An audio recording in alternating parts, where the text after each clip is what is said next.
Now you can probably hear me. Excellent. Hey, thanks for the heads up, everybody. I was muted, and so I was talking at you all, and you couldn't hear me. Yep, thanks, basics of the game. I'll start again. Hi, everybody. Welcome to Saturday Morning D&D in Hell, Descent into Avernus, here on Variant Roles. We are still waiting for one of our cast members who's had a little bit of a hiccup this morning, so as soon as they arrive, I will bring the whole team live. But for now, I didn't want to keep you all waiting for some good content. So I'm here with you while we wait on our final player. Last week, if you weren't here with us, neither was I. I was at PAX Unplugged, as was Dobbs, who plays Imba. So the fantastic Victoria Rogers, DM of the actual play podcast, The Broadswords, took over for the week and sent, who was there? Scribbler, Captain Julius, and Charity to a spa day in Mahadi's Wandering Emporium. While they were there, they partook of a delicious meal, and then Charity volunteered to be a part of a game. They didn't know what the game was, but being Charity, they volunteered anyway. Turns out, Charity was a part of the Avernian version of the dating game. They got to ask questions of 3 contestants, and then eventually chose a contestant, not just to go on a date with, though, but to become married to. So Charity's 3 contestants, though they didn't know this, were a beholder, a hobgoblin, and a night hag. And when I was watching the VOD, I just kept praying that they weren't going to pick the beholder, because I didn't know how I would deal with that. Fortunately, they didn't. They ended up choosing the night hag, and so Charity is now not engaged, married to a night hag. Oh boy. Looks like Dobbs has come online, because this screen did a weird thing. So I'm going to talk for just a minute while Dobbs gets settled, and then I'll give you all a quick break while I set up the videos. But so Charity is married to a night hag, and now it's time for the 3 of them to rejoin Imba and Evie, who are back with us this week.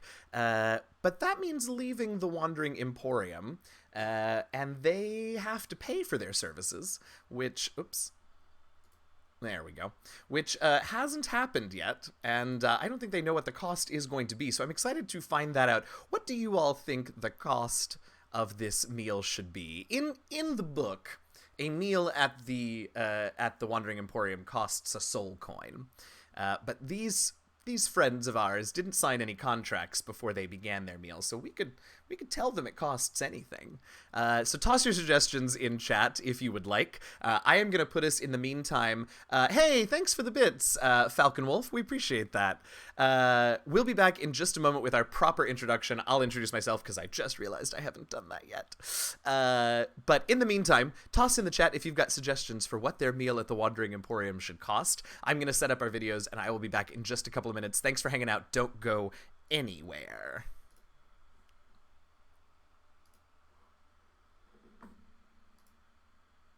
Okay, now question about the Celestial. Hello, friends. Hi. You can keep talking. I've got to set the overlays. Gotcha. It was a question as to whether it was just of celestial nature, made with celestial. Oh, Lord. A celestial. We were just very confused, and they were like, "It's divine," and we're like, "Cool." Can we get that on the side? Can we get that on the side? Don't pretend that Charity didn't eat the shit out of it once it arrived. Oh, the moment that we got it, we looked at each other, did the tiny corner dip, had it, and then just we're licking the bowl afterwards. Oh, Lord. Mm-hmm. But yes, at one point during the discussion, Julius confessed that he had considered eating Lulu. Oh, no. And to which all of us looked at him like, what's the matter with you? What is wrong with you? Right? What? I can't be the only one. Yes, you are the only one. You are sure the are. only one. Okay. Oops. This way. Even Charity wouldn't do that one, kids. No.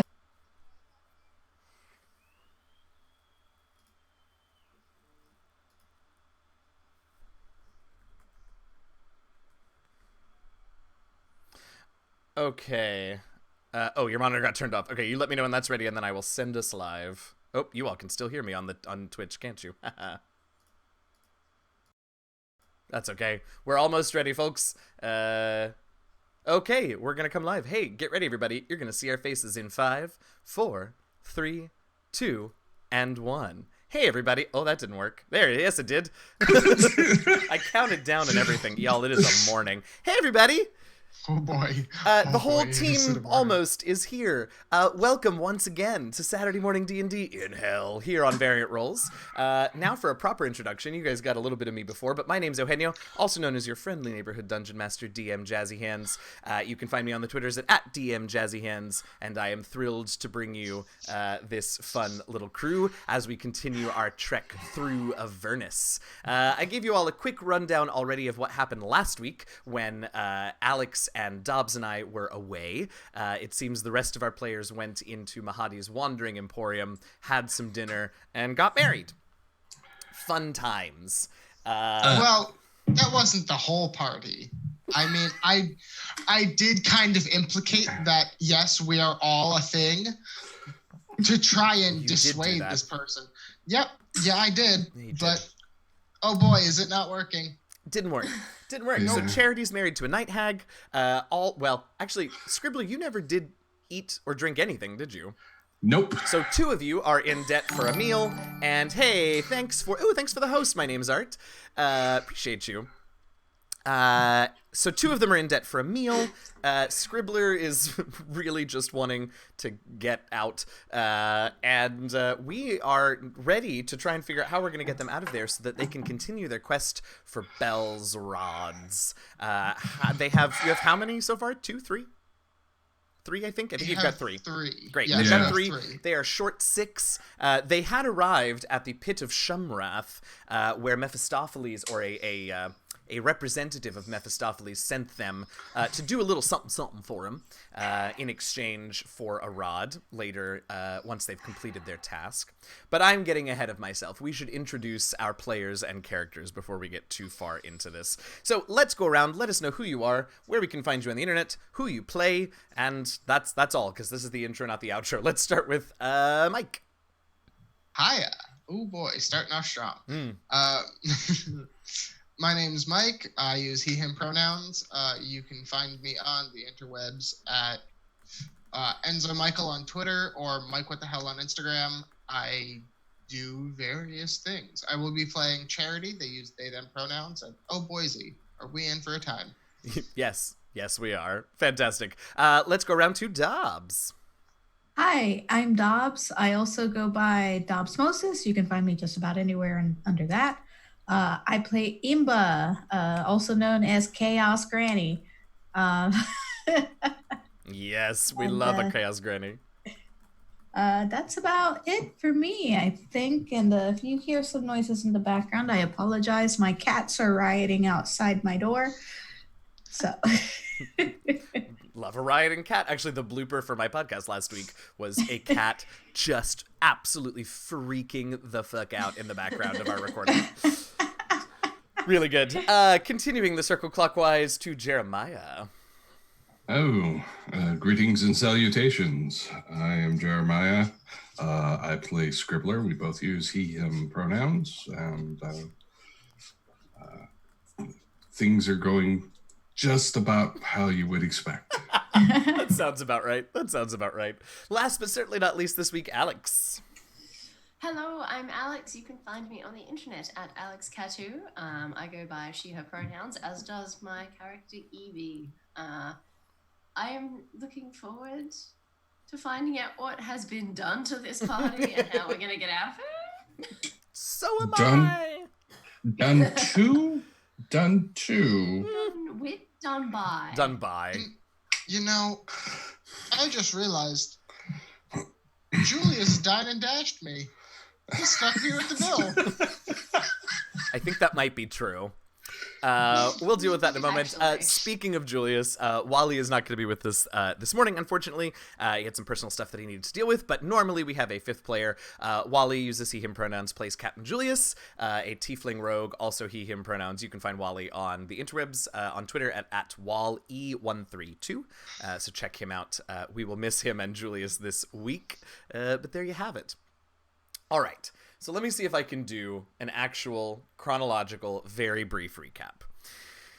Y'all arrived in Avernus for various reasons and have partied up for also various reasons, but most of them just fairly practical.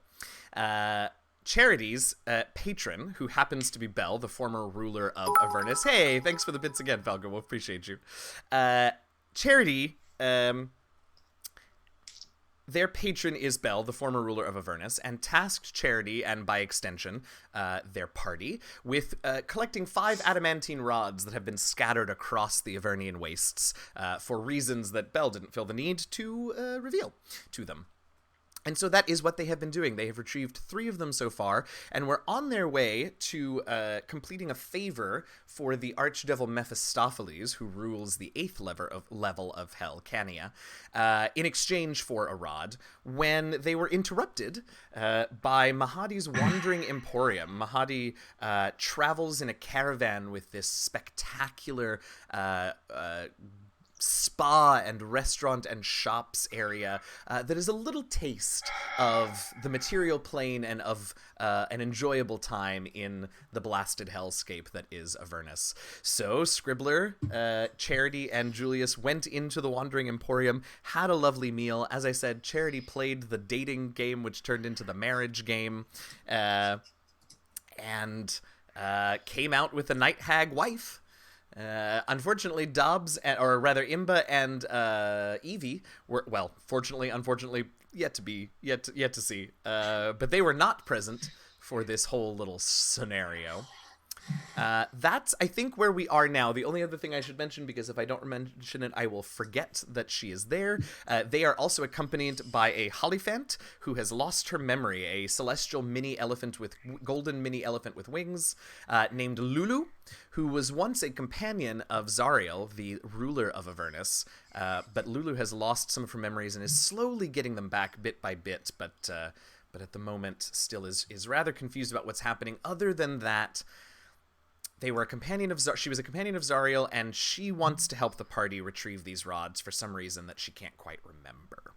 So that's where we are. Really quick, if you haven't already, hit the follow button at the top of your screen so that you can get notified whenever Variant Rolls goes live with all of our many shows every week. I don't have to say the thing about wanting to hit 1,000 viewers by the end of the year anymore. Last week. Because last week, during this show, of course, when I was gone, we hit 1,000 and surpassed it. So hey, thanks everybody for following the channel. Thanks for the follow, Falcon Wolf. That puts us at 1,010, and we appreciate all of your support. All right, we have dawdled long enough. It is time to find out what happens. So. Time to dine. You're what? Time to... Oh. All right, so remind me what the name of this night hag wife is. Actually, I had it written down. I watched the VOD and took no notes, which was very silly of me. I will write it down now, though, if I can find a writing utensil.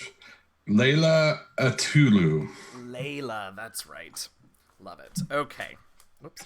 Layla. All right. Anyone who tells me a name, the name gets written down. Absolutely. So, Layla is with you all, and as I recall, you all had just finished the game, right? That's sort of where we left off. Oh, yeah. Okay. We are just finishing the game. Well, the game has just finished, and we are left on the stage. The manager of the house has dipped and left us with our mistakes. Right. Yeah, go ahead, Scribbler. I have a question. Go right ahead.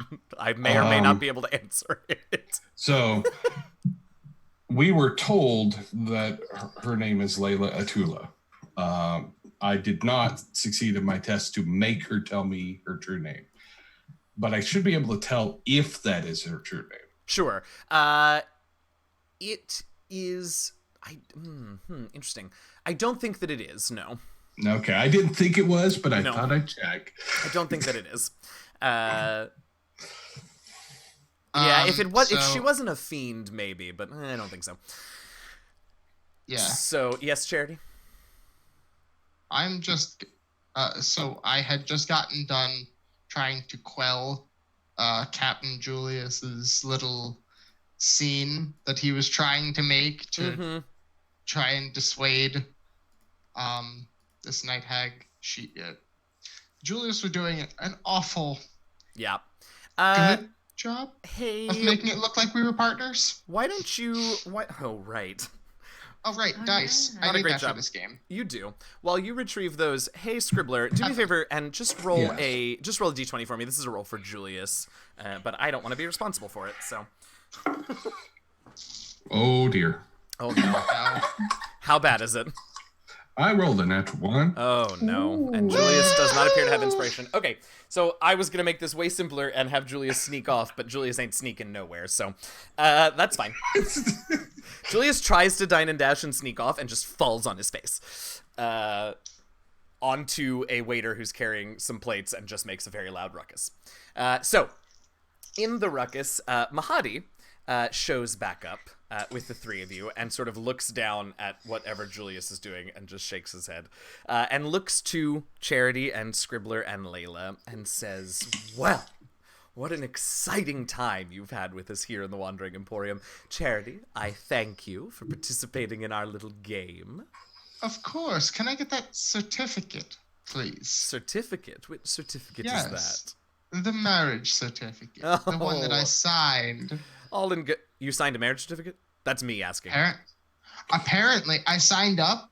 He For signed the up for the game, and he was informed he was married. Oh, that's right. afterwards. And you did sign up for the game, right? Mm-hmm.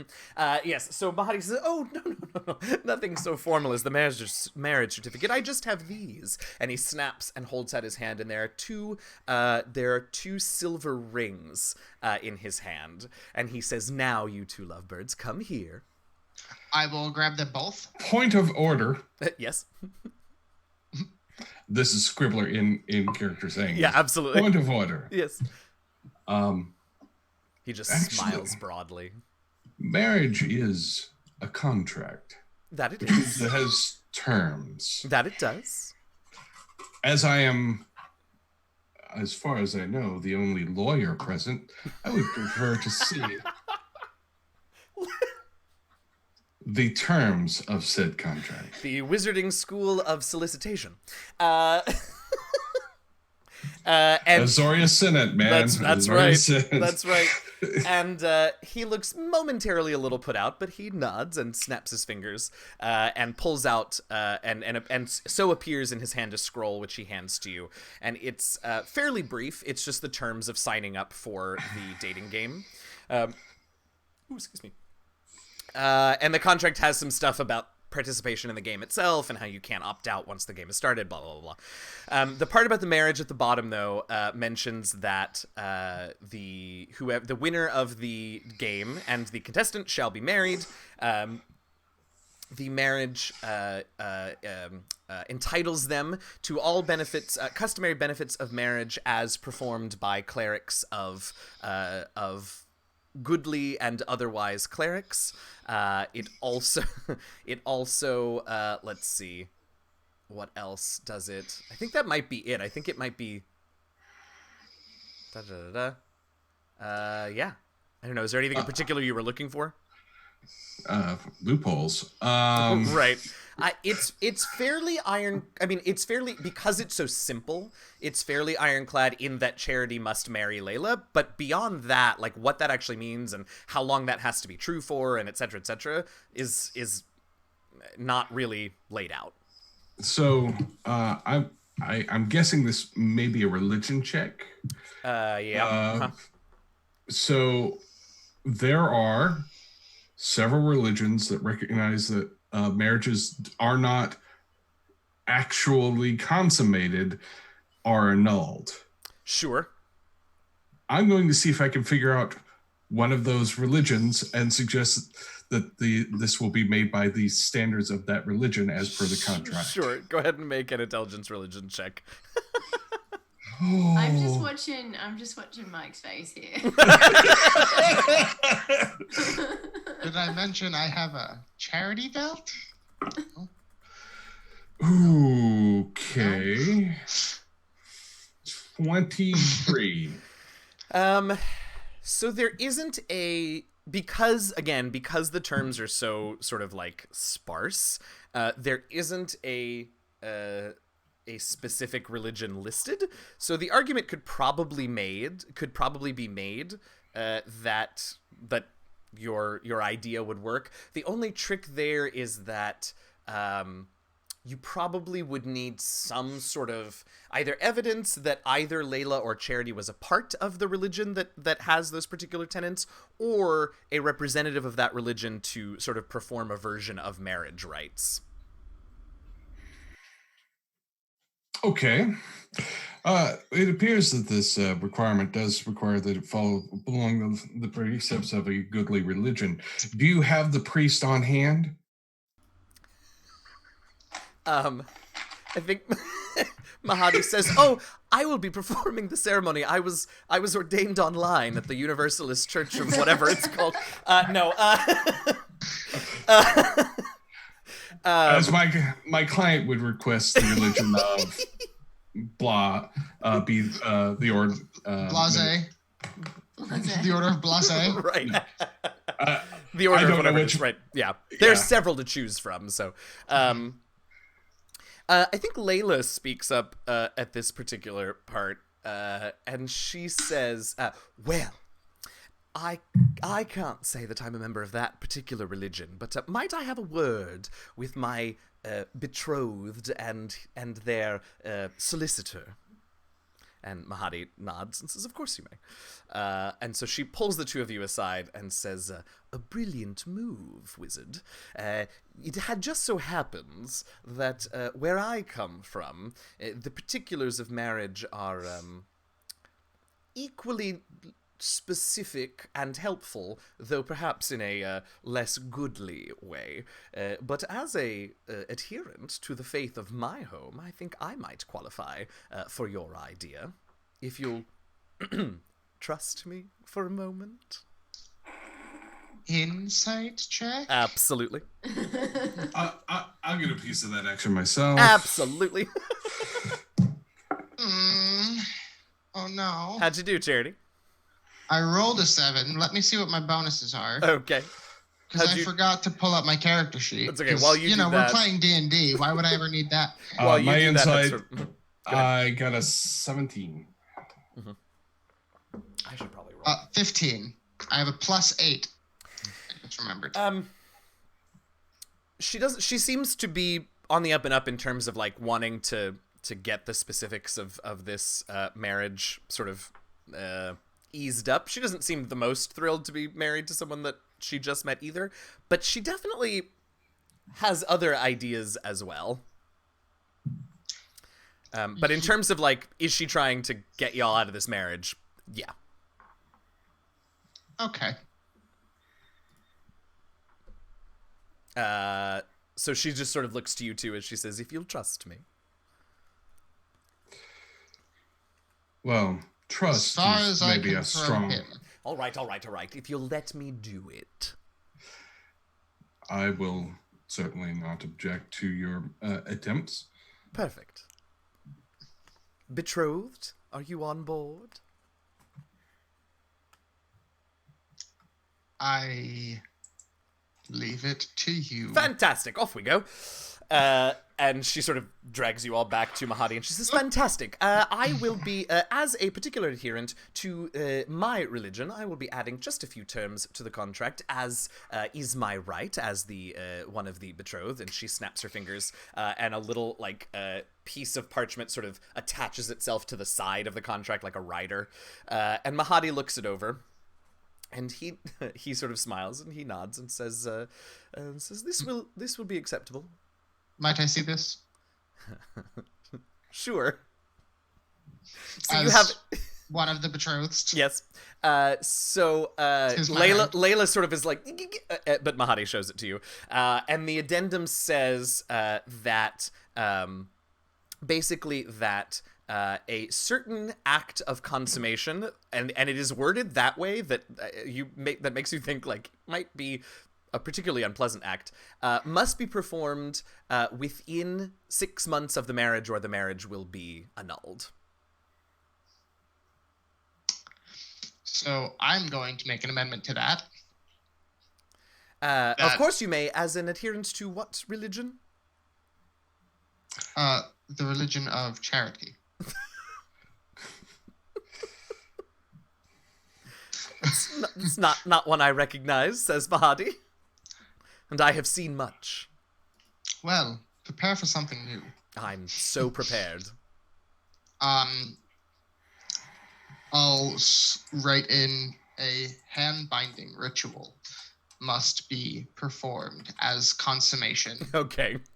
Within 1 hour. 1 hour? Of the rites, lest it be null and void. That's quick. That'll work for Mahadi. Layla looks a little put out, but she realizes that this is probably the best deal she's gonna get, so she'll agree to it. And Mahadi says, well, that was the least romantic marriage I've ever written a contract for. Off we go. So he says, can I please give you these rings now? It's so lovely to watch the two of you with the rings. Sure, you may. Fantastic. I'll grab them both. Oh, he wants to put them on you, so he's got them in his fist. You can ask for them if you want, but he's got them in his fist. I was going to say, it would be only right that I put this on to my betrothed. No? You might have a difficult time at the moment, and you see Layla's hands, and her hands are currently, each of her fingers has a ring on it, and the rings on each hand are connected to each other by tiny, shining silvery, you don't think it's silver, but silvery chains in between each of her fingers. And he says, now, if you don't mind, and he takes one of your hands, Charity, if you'll allow him.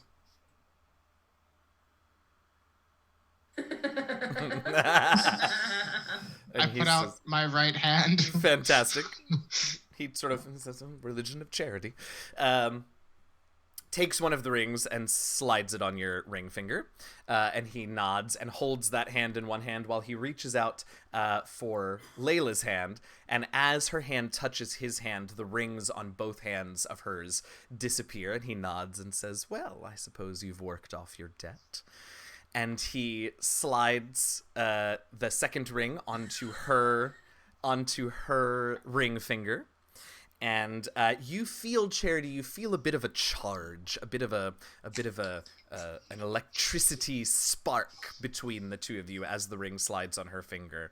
And he nods and says, well, the marriage is complete as far as I'm concerned. That will take care of that. Let's see. The only thing we have left is your dinner bill. Let's see. 2 of you ate. I'm a man of my word, and my dear wizard friend, you took not a bite nor a sip, so you are not on the hook, as it were, for dinner. Charity and Captain Julius, that will be 1 soul coin each for your dinner.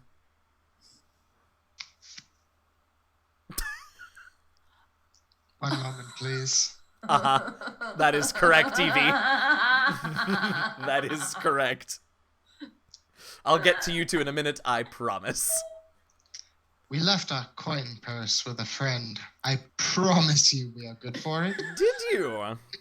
How very interesting. I hadn't noticed that you didn't have a coin purse on you when you arrived. I mean, I have a coin purse. It's just not filled with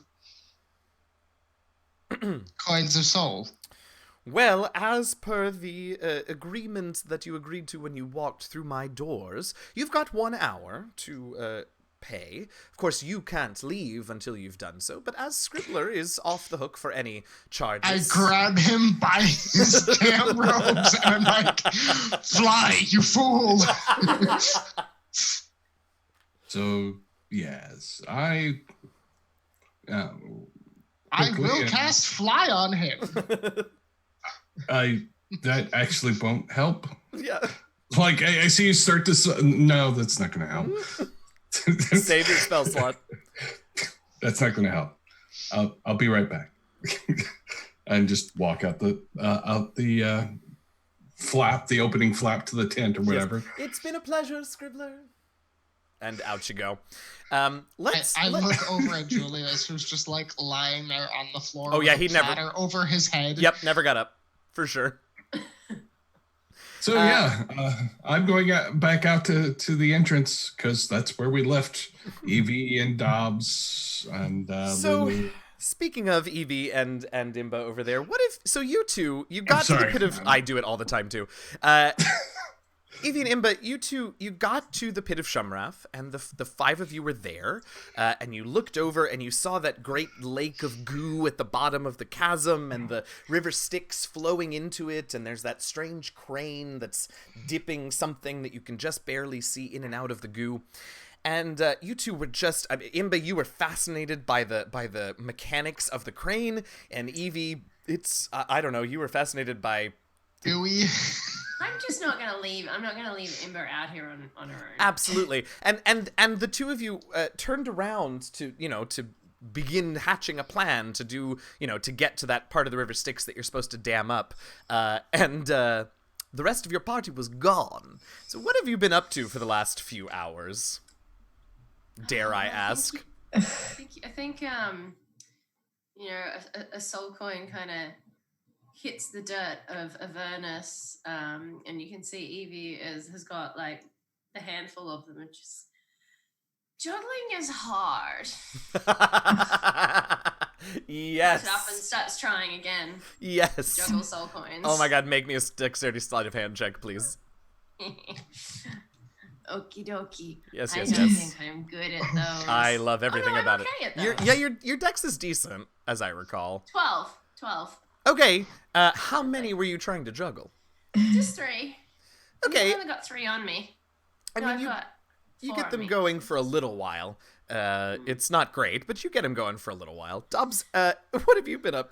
Oh, hellfire and damnation. Imba, what have you been up to?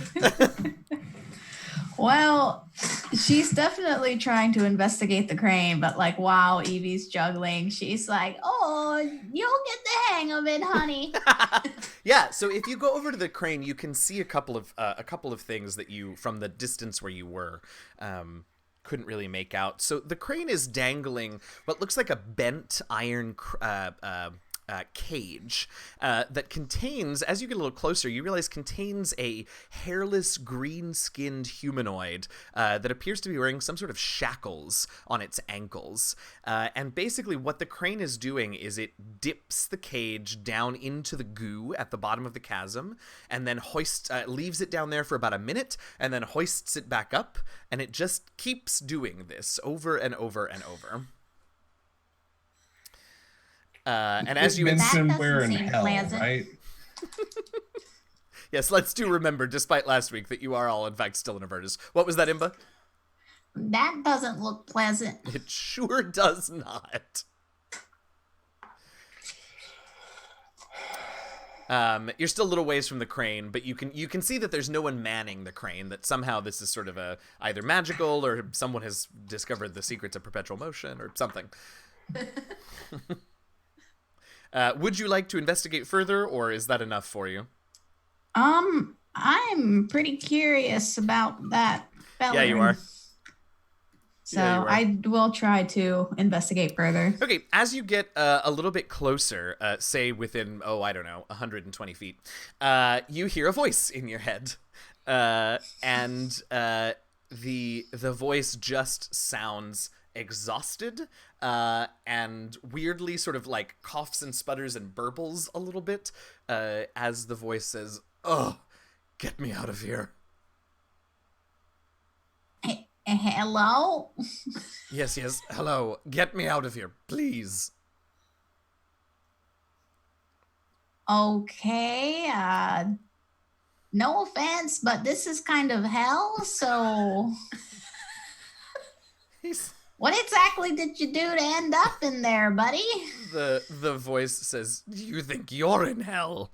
I've been being dipped in this goo for as long as I can remember at this point." You asked a question. What was it? Oh, well, what did I do to get down here? Yes, of course. I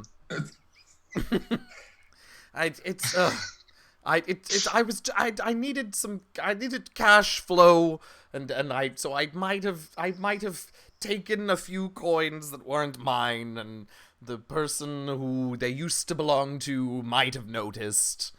It's fine. It's not a big deal. I paid my penance. It's time to please. All right, but if you try any funny business, buddy, I'm not to be messed with. I'm all about no funny. Just please, I can't. He tastes terrible. He tastes so bad. You don't understand. It's awful.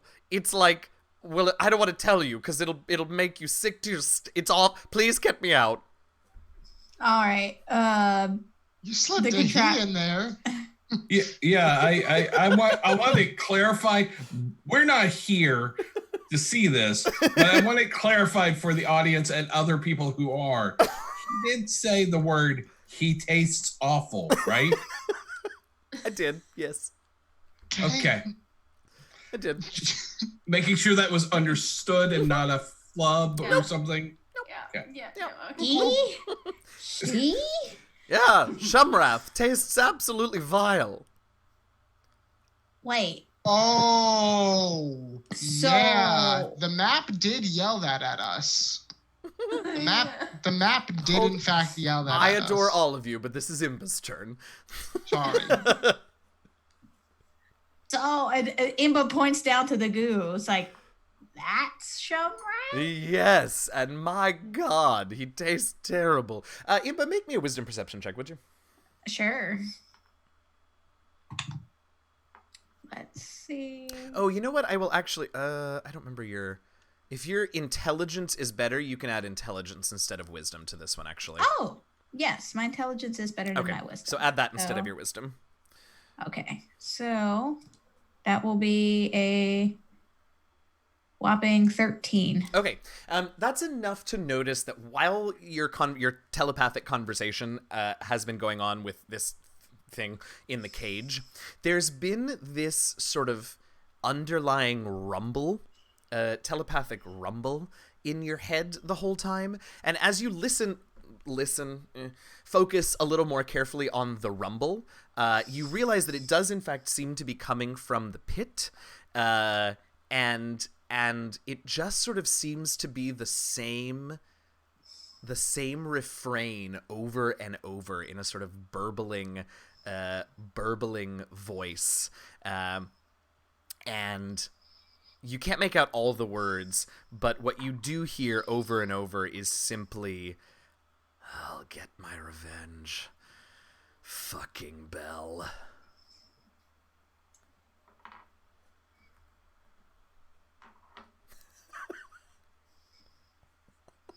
Well, this just keeps getting spicier and spicier by the day, doesn't it?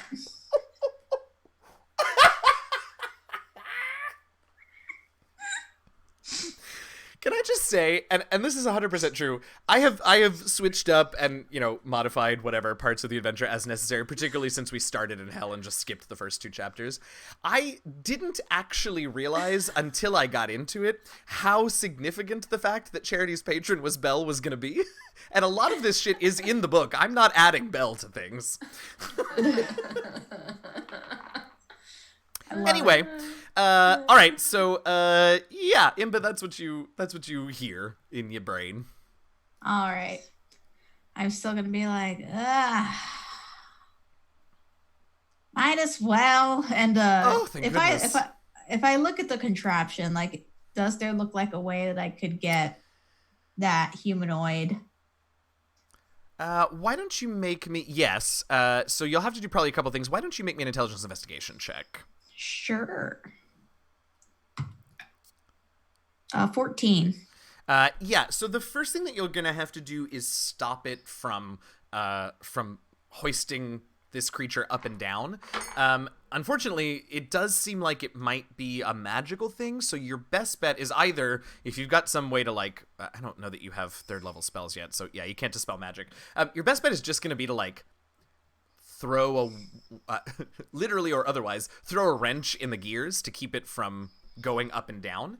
And then at that point, I mean, the cage just looks like it's attached to the crane. So you can probably free the creature fairly easily if you can get out to the cage. Okay. Let me hop real quick as you go over to investigate this crane. Evie, you're continuing to juggle, but you see Imba go wandering over towards the crane a little closer and sort of stop. And Imba, when you communicate telepathically, do you speak out loud or do you manage to just do it in your head? Oh, she speaks out loud, so she looks like she's talking to herself. Exactly. So Evie, what's that's what you noticed. Imba in the distance, like, hello? Shit. Alright. Gonna mosey on over. Alright. So you mosey over, and you're there with Imba, and Imba, do you fill in Evie on what's been going on? Yes, Okay. I fill in it, Evie. It's So the like, two of I you just are- heard something in my head, and So the two of you are together. Do I get any Oh, telepathic? yeah, I think the creature in the cage sort of, when you join is like, oh, good, there's two of you, and you look nice and strong. Get me out! Don't like that. Well, I don't like being in here either. You taste terrible. Alright. And Eve's just gonna kind of roll up her sleeves and go over to the crane mechanism. Okay, so the two of you are at the crane now, and can decide what you want to do with it. Wonder if I can just pull it over. It's very, I mean, I suppose it's not impossible, but it is like construction crane size. Yeah. So again, not impossible for you. You know, the right amount of leverage. Sure. Would you Is there like to anything, attempt is that? there anything around here that I could like wedge in and try and leverage? I just want to. I mean, I might have something in my bag. You almost I got- certainly do. I have various kinds of tools. I reckon if we just like. I have this, and I take out a crowbar. That'll probably do. Yeah, I just hand it over to like, Evie. Pop the whole crane on its side. Just like brute force this shit. Is that what you... Wait, That is- this is amazing. Imba handed you a crowbar to be like, oh, put this in the gears to stop it. Evie, however, wants to No. use the crowbar to tip over the crane. Yeah, to like wedge it under and just brute force the crane entirely. Well, Tip that shit over. we've learned lessons. We must be more specific with our plans in the future. I mean, make me a strength No, athletics we don't. check, Evie. No, we absolutely don't. Make me a This strength is- athletics check. Like I said, it's not impossible, but it's a hell of a DC. That's a 16 on the dice. Oh, God. Plus 8. Is 24. that 24? That is 24. Um, I'm a big lady. I don't. You are a big lady. The crane begins to shake, and the creature in the cage goes, "This isn't what I meant." And you can sort of see the like rivets that is attaching the crane into the ground of Avernus begin to sort of strain. But unfortunately, a 24 is not going to tip over the crane. I mean, However, I with the mean, plus I've- 8, it I've- was possible for you to do it, which concerns me. I've got something else I can do for this, you know. Yes, so does Imba. Oh no. Oh no.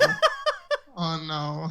Imba, would you like to? Oh no, I know what you're thinking Yeah, now. Imba, Do what it. would you like to? So you see Evie doing this. Would you like to respond? No is an acceptable answer. Imba's like, well, that's not what I had in mind, but I mean, if it works. That's right. It does not at the moment seem to be working. If I investigate, could I tell, like, if there's, like, a certain, like, mechanism that I could, like, point at and be like, try to hit that one, honey. Oh yeah, absolutely. I mean, the actual mechanics of it are pretty simple and straightforward, so you can very easily find a gear that's integral to making the cage go up and down. Yeah, you could absolutely Okay. identify that. Yeah, so I Right. pointed out for Evie. I'm like, hit that one, honey. Gonna jam the crowbar in there. Okay, so you jam it in, and it sort of bucks and jumps and sputters, but the crane manages to, or the cage. Oh yeah, words early morning. The cage stops going up and down, and it stops, maybe a few feet down from its fully up position. Okay. And he said, "Oh, thank you. Oh God. Oh please. Oh, get me out. Oh, I can't tell you what a relief it is to never have to taste that mess again. Oh, get me out." Climb up there. I'm gonna climb up there. Yeah, I'll take a strength athletics check to climb. We all good. That's only an 11 on the dice, but that makes it a 17. Makes 17 or 19? No, 19. Yeah. 19. I can math. I mean, either would have been fine, but okay. It's so you're fine. able to climb up, crawl out over, and the cage is just a few feet below you at this point, and you can see that there's a lock on the cage. It looks actually pretty simple, but you realize that the creature, the shackles that are around its ankles, are also attached to the bottom of the cage. How sturdy is the rope? It's a chain. dangling. It's a chain. It's pretty sturdy. Really good if I could just rip the chain and just Oh, So here's what my brain just did. Oh, she wants to climb down the chain. That's good. Oh God, what if she wants to cut the chain? Yeah, exactly. You tell me. How sturdy is the crane that I'm on at the moment? It's pretty well built. I mean, it's weather worn from being out in Avernus, but like it looks like it was pretty well crafted. Did just wedge a crowbar under there. Well, you stop the yeah, gears, well, but the structure of it is still fine. Yeah, it's not moving anymore. I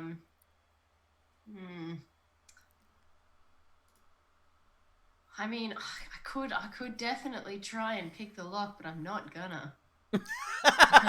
You could also break the lock, right? Like that's always an option.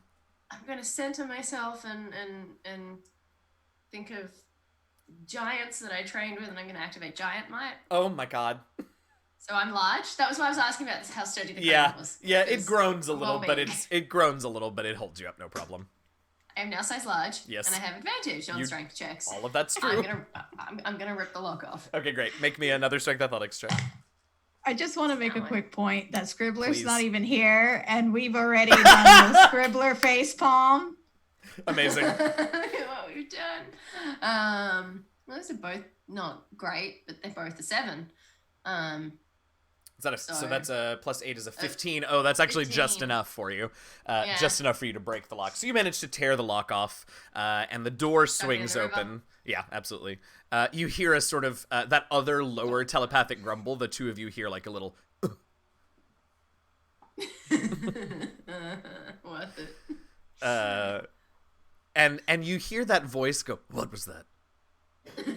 Oh shit. I'll get my revenge." And then it just continues the refrain like it's on a loop or something. All right, so the door is open. No, the door is open. The creature is in there. Why don't the two of you, since you're closer, I didn't have you do this. Why don't the two of you make me words? Intelligence nature or intelligence arcana, either way, to see if you can identify this creature. Equally not good. Where is my 22. Imba knows what it is. 4. Okay, Evie has no idea, but Imba might share with her. Imba, you recognize it because there are a few things that look almost similar in a sort of cousin species sort of way to the creatures that were outside Mordenkainen's tower. This is another type of Yugoloth, the neutral fiends, but this one is an Ultraloth, which you know is A, generally soups powerful, and B, with a 20 some odd, definitely has some magic to their name, so you're a little confused about why it just hasn't gotten itself out of this situation, but anyway. Huh. And that's him, but just yeah. He's like So Evie, the creature is there. It is shackled, and the shackles are attached by another sort of little lock mechanism to the floor of the cage. Can I sense if there's something like magical either with the shackles or the cage? Make me. Did you do intelligence arcana or intelligence nature just now? I did Intelligence Arcana. Okay, so I'll say that you can deduce that there must be something magical with one or both of them, but without Detect Magic or an Identify or something like that, you won't be able to tell exactly what or which. But knowing an Ultraloth is as magical as it is, like, there has to be something. I will also say, because that was a real good roll, that the fact that Evie just ripped that lock off of the cage means it probably isn't the cage. It's fair. Makes sense. So Evie, you're there. The Ultraloth is one down. It sort of points down. It's got these long. I'll bring a picture up, but it's got these long, sort of spindly fingers that it points to the lock underneath. Oops, to the lock underneath the shackles. Words are truly difficult this morning. There might be something magical about those, honey. All right, what does that? What do? What do? What do? I don't think brute force will do that one, honey. I don't know if I could. Let's see. What do I got? There's our Ultraloth friends that I just shared with. I do have Identify. Oh, is it touch?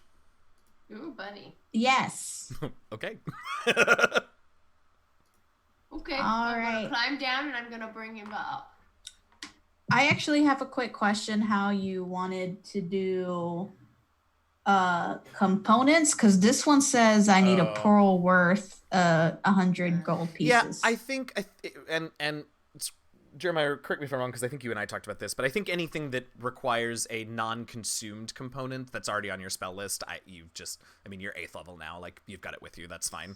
Consumed stuff we can talk about, but the stuff that isn't consumed like this, you just have with you, that's fine. I forgot. Did we level? Yes, 8th level, please. You can do that while we continue this. We were already 8th. Yeah. Oh. Does that mean you're 9th now? I'm going to look that up while you all, while Imba, you do this, you keep doing what you're doing. Okay. Yeah, so... Open my notes. I mean, if we have 10 minutes, I could Sure. Okay, so I'm going to cast it as a ritual then, Great. so that way I don't use a spell slot. The Ultraloth is incredibly frustrated, but lets it happen. I'm not a lord. All right, so 10 minutes go by. It is trying. But eventually, at the end of 10 minutes, you find out that, in fact, the lock that's attaching the shackles to the cage is slightly ensorcelled with an arcane lock spell, which, is what it is. The shackles themselves, though, are dimensional shackles, which explains why the Ultraloth has not teleported out of the cage. Right. I'm going to give you all the details of the dimensional shackles, which is that they are placed on the creature. They can't use any method of extra-dimensional movement, including teleportation or travel to a different plane of existence. They do not prevent a creature from passing through an interdimensional portal. It takes... every 30 days, the creature gets to make a very high DC strength athletics check to try and break free. This Ultraloth definitely has been unable to do so. All right. But if they can make a strength DC, can someone else make a strength DC to try to break this specific Probably, chain? yeah. And at the very least, like, Evie could almost... Hey, thanks for the follow, Posby1. At the very least, Evie could probably break the lock that's connecting the shackles to the cage, and then once you're out, you could probably deal with it from there. Yeah, Arcane so... Lock looks fine to me. Yeah, so I'm going to point it... I'm going to be like, this part here, honey, I think you won't have a problem with. And I'm going to point there. I'm going to be like, do your thing right there. I'm going to do the thing. All right. Let me have a strength athletics check. Oh, that's a good one. 17 on the dice. Oh, yes. That'll do. 25. Yes. All right. So you can feel the magic surrounding it, Evie, as you try and go ham on it, but you're able to break that chain. Nah. The Ultraloth is free of the cage at this point. Oh, thank you. Oh, it's been so long. Can we get out of here, please? Yes, Yeah. but one thing, buddy. This is Avernus. I let you out. You owe me a favor. How about my favor is that I tell you should agree to terms of a deal before you help someone? Will that cover it? Evie cracks her knuckles. All right, fine. We can discuss terms on the land. Can we go over there, please? Yep. Now, Evie's gonna climb down first, keeping herself between. I'm shocked to hear it. Yeah, all right. So you head down. The Ultraloth follows you, and Imba, you can follow the Ultraloth. So yeah, you are there, and the creature sort of says in your minds, "Great, thanks. Now, we got to get these off of me. It's gonna take quite a bit. I gotta tell you. What do you want? Ooh, I know. Oh, How about a pet? You want a pet? what kind of pet? Well, you see, and the Ultraloth sort of points over the edge of the pit towards Shumrath and says, he probably won't notice, but we can use some of Shumrath's vile-tasting goo, and I can make you a little homunculus. It'll be great. I mean, a little assistant wouldn't be too bad for some of my experiments. That's what I'm saying. What do you think, Evie? I think you should go for it. Just tiny, delicate hands to get into machine parts. That sounds good. I like the way you think. You know what, buddy? Yeah. And it sounds like a plan. And I got some friends. They might be able to help expedite getting those things off you. They're just stuck in there. I actually think you might know how to get them off, but we'll deal with that in just a moment. Oh, okay. I just realized that casting the Identify spell might have given you the what is it called? It says you and any creature you designate when you see the shackles can use an action to oh, nope, just kidding. I should read the full sentence when I say things. Yeah, okay. So you'll definitely need some assistance in breaking these open, but so this has all been quite the process, and I think at this point, Scribbler, you return to find. Well, in the moment, you return to find Imba and Evie gone, and you look about and you see them with some creature standing over by the crane that was extended over the pit of Shumrath. Which is now kind of lopsided with the door open. Do I recognize the creature? Almost certainly, but go ahead and make me an Intelligence Arcana check. How quaint. It's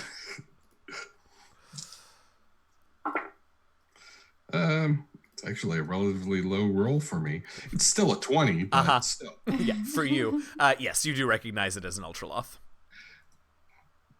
Okay. I will hurry over. I mean, not in a mad dash sort of way, but certainly going to walk briskly towards them. Absolutely. Greetings. And salutations. Oh, hey, Scribbler. Just who I needed. You're the other big brains of the group. We're going to need help getting the shackles off this guy. He's going to do us a favor. A favor? Huh? Yeah. He's going It's gonna have tiny little hands. Yeah, I'm going to get myself a little helper here. I see. Looking at the shackles, can I figure out a way to undo them? They're clearly spell locked, but yes. That's such a good question, and I'm really trying to see if there's any way other than a DC 30 athletics check that can break him out of these things. I could think of a couple of things, but actually, I could think of one thing that might work. Please, I'm open to ideas. He won't enjoy it. Oh boy. Oh. He looks real nervous. He was in your head. You're oh another friend. What do you mean I won't enjoy it? Well, it is made of metal. Uh-huh. Yes, it is. I'm not making any assumptions about what idea you have because I don't like any of the things that I just thought of. What do you have in mind, wizard? Oh, wait. That should work. I was going to say, I can make things small and big. What if I make them small, but I don't know if the shackles will also shrink with him? First things first. Reach out, touch him. Mm-hmm.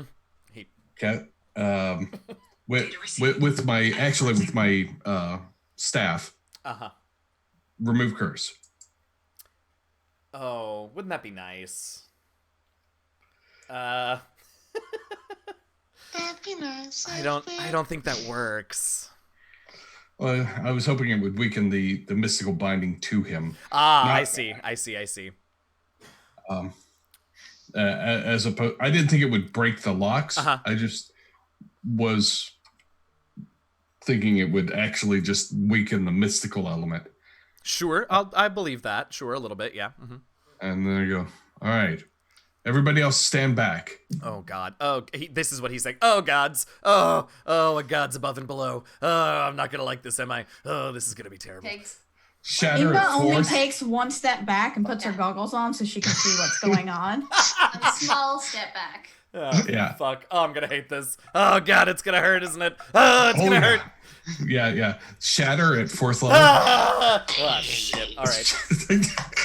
Oh. That's a con save, right? Other way to brute force it. Yeah. I almost thought about it, but mine's only second level. Well, you can cast it at a higher level. I think she's only got second level spells because she's a okay. half caster. Yeah, I'm a half caster. That's true.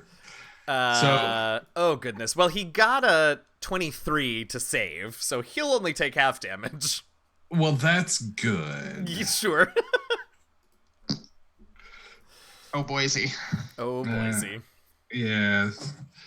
Let's see. 1, 2, 3. I know how we'll do this. Yes, this is great. I love this. Collaborative storytelling. Problem solving.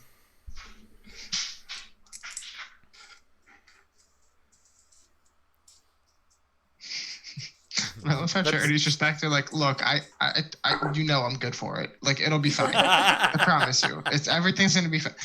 Julius, I swear on all of the gods above and below, if you don't get up and stop wallowing in that 20 points of damage. Okay. Go ahead. So he'll take 10. Yeah, and the object will take double. Right.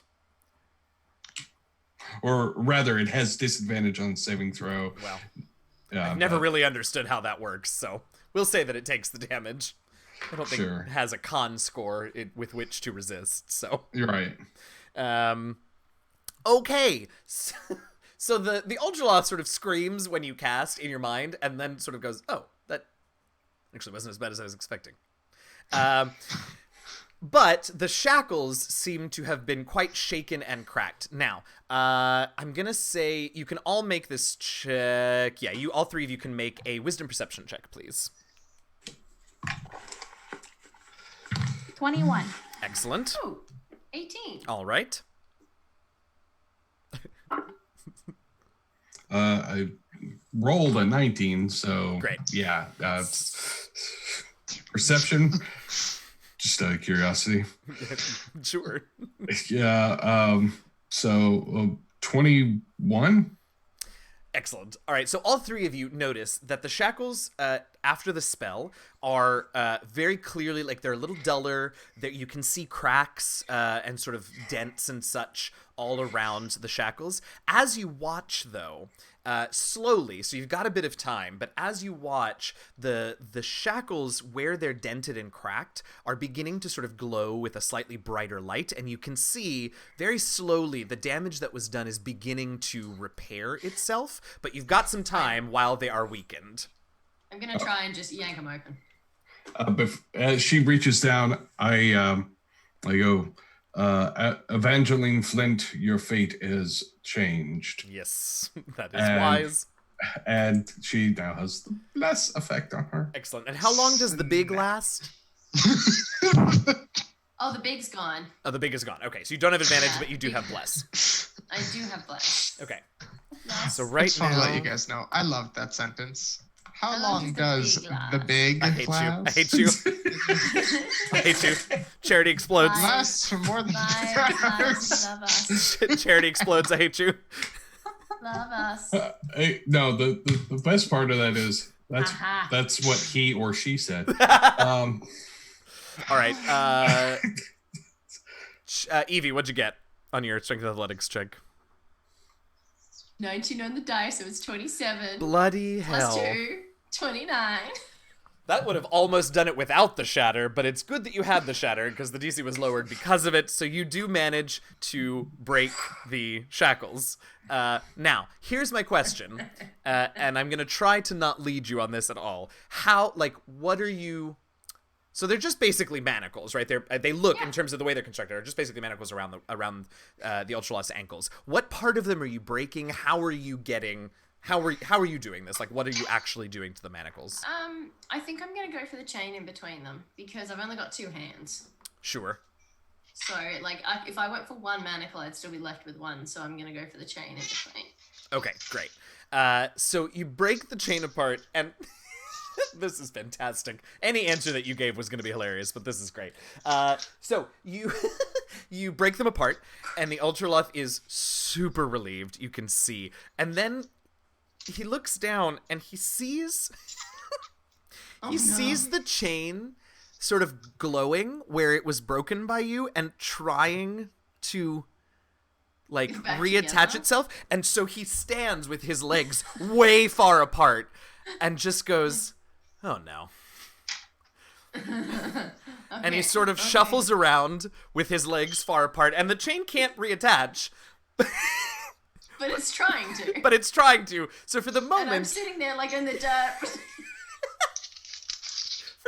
the Ultraloth has to sort of keep his legs a goodly Like, distance apart.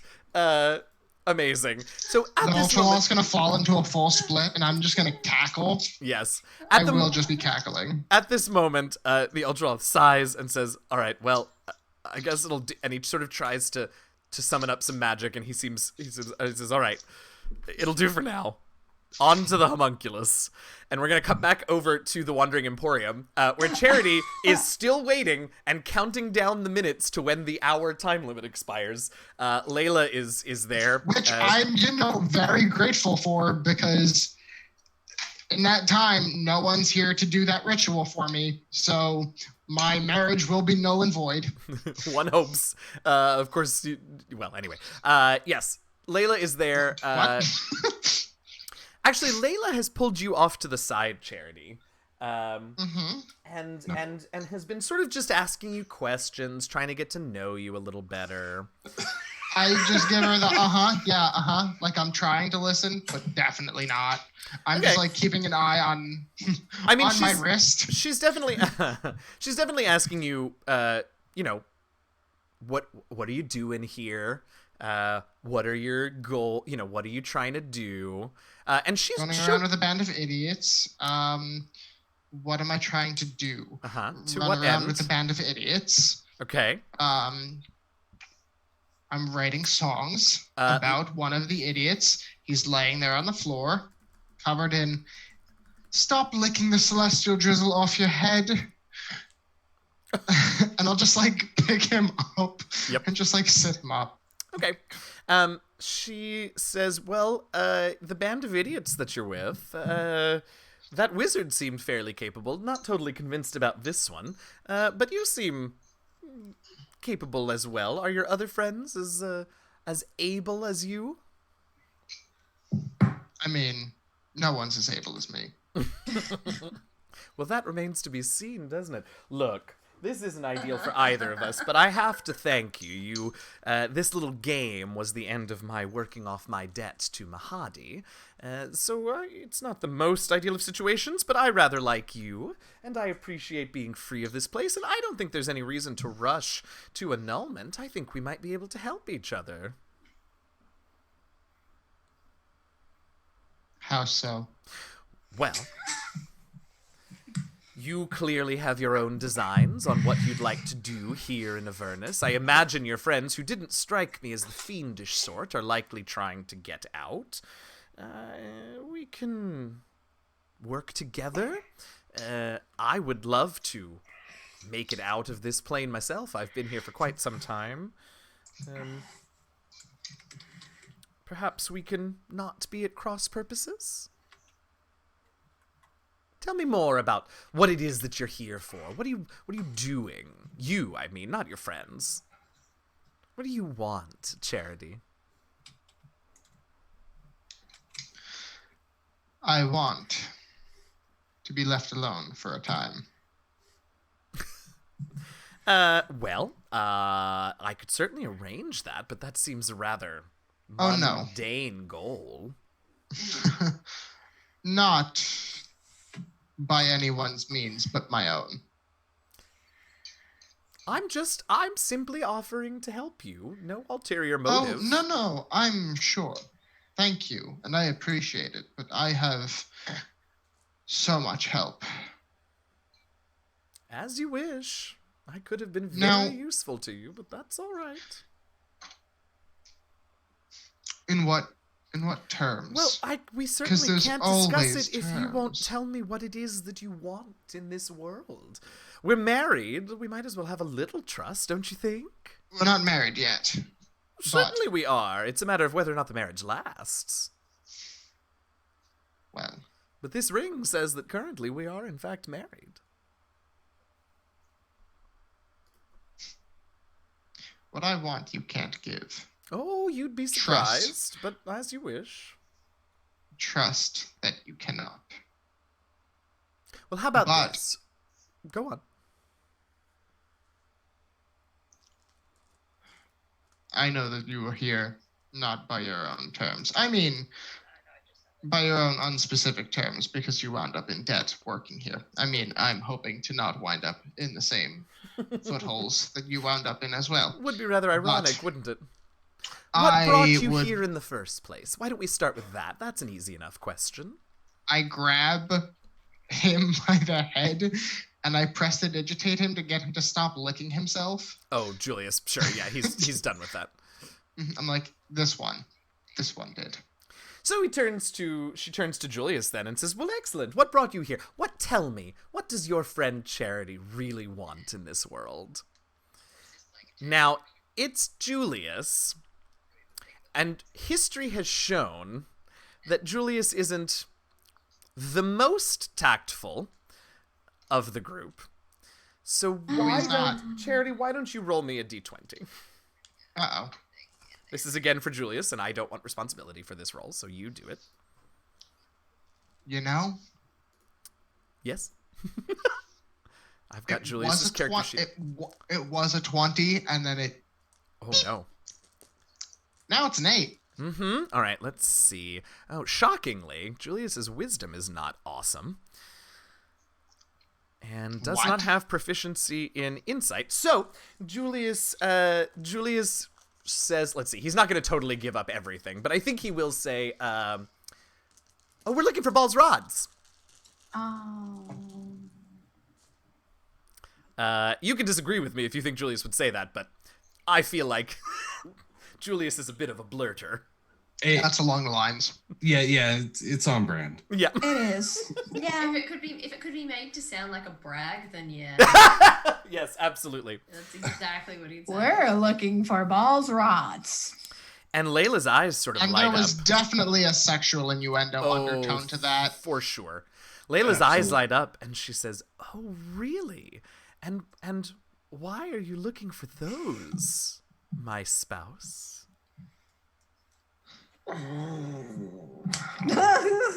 My friends I would only like to. ask because I may be able to help you get some of them. My friends are looking to utilize them. Oh, really? Yes. For what?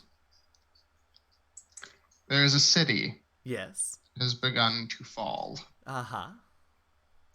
They think that it can help to halt it or reverse it. Reverse it. How very interesting. Quite.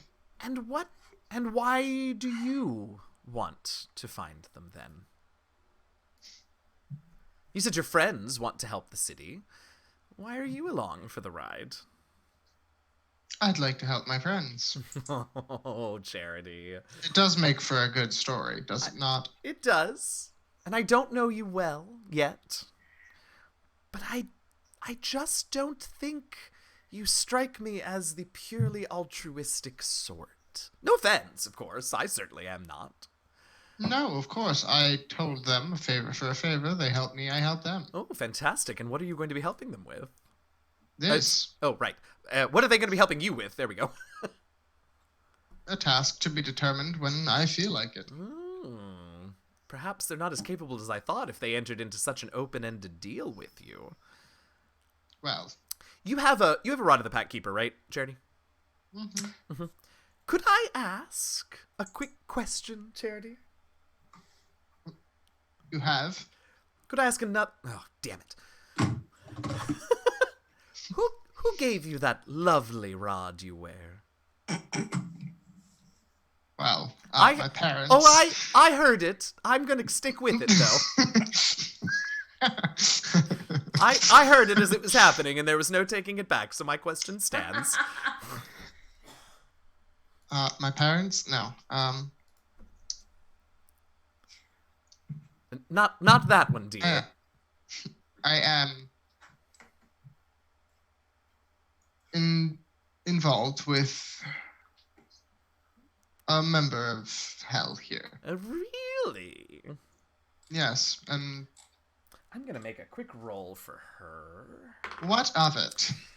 The dice love me. She says, well, that member of Hell wouldn't happen, just by happenstance, of course, happen to be the same person who owns the rods that you're looking for, would it?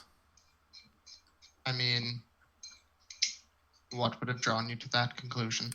Well, you said it was a member of Hell. You're clearly a powerful patron. What's the opposite of patron? Recipient. Patrony? Act maker. Pact maker, sure. Of someone rather powerful. These rods are not well known among most people here, and again, I just don't believe that the search for the rods came out of nowhere, my dear. Look, I'm going to be honest with you, which is Who are you now? unusual for me. But I'm going to be honest with you. Here's what I think. I think you've made a pact with Bal. And I think that he has tasked you with finding these rods, and whether or not your friends are aware of this, I'm not entirely sure. They may actually think they're going to help that floating city, and maybe they don't. It really makes no difference to me. My guess, as I said earlier, is that they want to leave this place. What I'm still unsure of, the only missing piece of the puzzle, is what you want. Do you want to leave with them, or are you trying to please your patron in exchange for even more power? That, my dear, is only a question that you can answer. And feel free to ignore it, but it may be useful were I to know the truth of your designs. Who isn't? Mm-hmm. Here in Hell. Fair enough. Look, I'm going to offer you a deal. And you can take it or leave it, because in 45 minutes or so, our marriage will be annulled one way or the other. stay married to me, just for a time. Let's say a year. And if you agree to that, I'll help you get these rods.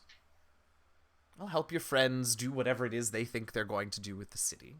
I'll help you curry favor with your patron. And when I do, if you at that point still want the marriage ended, then I will accompany your friends back to the material plane and you never have to see me again. But if by then you've found me useful and less than unpleasant to be around, then perhaps your new position of authority and favor with your patron might be shared with your wife. How does that sound, my dear? You are to stay away from them. Of course, of course. Even if I return to the material plane with them, I shall never feed upon their dreams, nor bother them or their descendants in any way. How's that? I cross my arms and just take a really long, hard look at Layla, and I'm just like, you really don't get it, do you? It seems that I don't. Tell me. Help me understand, Charity, dear. The way in which you're going to help me, I have 4 others at my disposal already doing that same thing. Now, the favor you may curry from that to try and aid in what way you might serves me none. And then you ask for a seat at my side when I gain the power that I do, for the help that I could get from 4 people who ask for nothing from me. It just... You're absolutely right. I didn't realize that you already knew the location of all 9 rods. Had I known that, I wouldn't have offered. You all seem capable enough to collect them all. You're right. No need for a deal.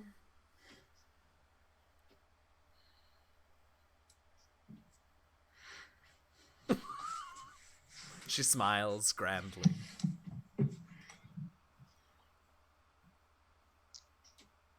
...4 months. I do not have a year. Oh, give it 6 at least. What's a half a year in the life of a strong, long-lived adventurer like yourself? Many 10-day that I do not have. Look, you'll cut it down to 3 months at this point. Oh no. I think I'll settle at 5 as my final offer. I have my own abilities. I can certainly try and find my way to the material plane on my own. I just thought that perhaps my betrothed and my spouse might appreciate some assistance. I look over at Julius. I'm about to make a very, very, very difficult decision for myself. Okay. And it will be determined by a percentile roll. Oh, dear. So. As you wish. You make that roll, and we will find out the result of that roll when we come back from our break, because I just realized it's 5 after 11. So, we're going to take our mid-show break right here. Thanks so much for hanging out, everybody. Stick around. We're going to be taking a break for 5 to 10 minutes. Grab some water, grab some coffee, grab a drink if it's late at night where you are. We'll be back shortly. Thanks so much for hanging out, and we'll find out whether or not Charity takes the deal very shortly. See you soon.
Hey, welcome back, everybody. Thanks so much for hanging out. We are back at you with Saturday Morning D&D in Hell, Descent into Avernus, here on Variant Rolls. I am eager to get moving, so we're going to hop right back in.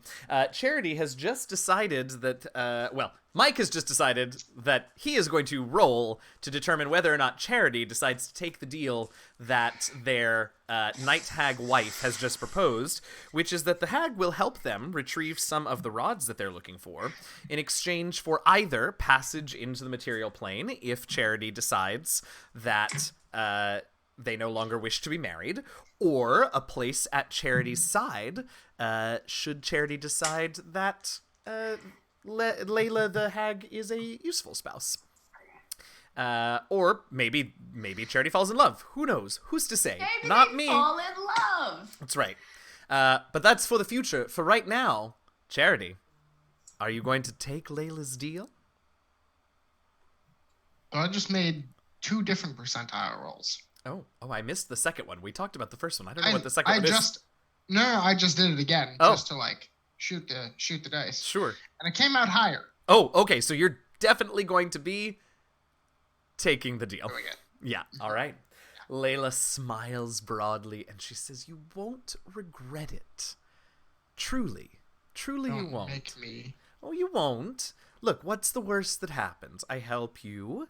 You decide you don't want to remain married, and we send me to the material plane, never to be seen by you again. Let's word that a little better. You will not interact with me in any way, shape, or form. Absolutely not, and I shan't touch your friends or any of their descendants. If in any way, they'll all be safe. I'm truly not trying to trick you, Charity, dear. Insight check, but yeah, sure. I go for it. God, what is with this? I can't roll any better than a 7 when I'm doing insight checks, and I have a +8 modifier. It hurts me all the time. 15. She truly seems like she's on the up and up about this. Like, she's not trying to trick you. She really just either wants to get out of hell or to be with someone who's going to give her some power here. Fine. Plus, she also doesn't seem like she's totally opposed to being married to you. I mean, she certainly doesn't. Let's be very clear. This isn't Frozen. She doesn't think she loves you or anything. But, like... No. You know, she's kind of on board with seeing how this goes. Look, I know I'm a stud. I get it. Look. All right. So, as we see Charity accept the deal with Layla, we hop back to our other adventurers who have just freed an Ultraloth from some dimensional shackles in a very amusing way, and is beginning to show you all how to form bits of Shumroth's goo into a homunculus. What are you all doing? I'm assuming I'm goo fetching. Yes, great. Scribbler, what are you doing?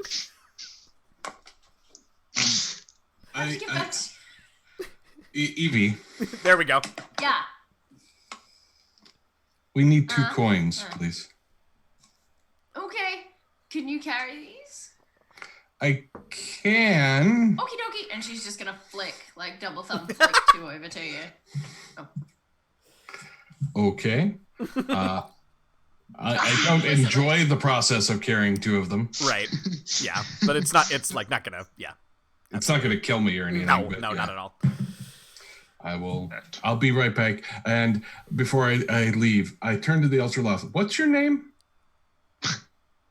Say it, please. Oh, yes.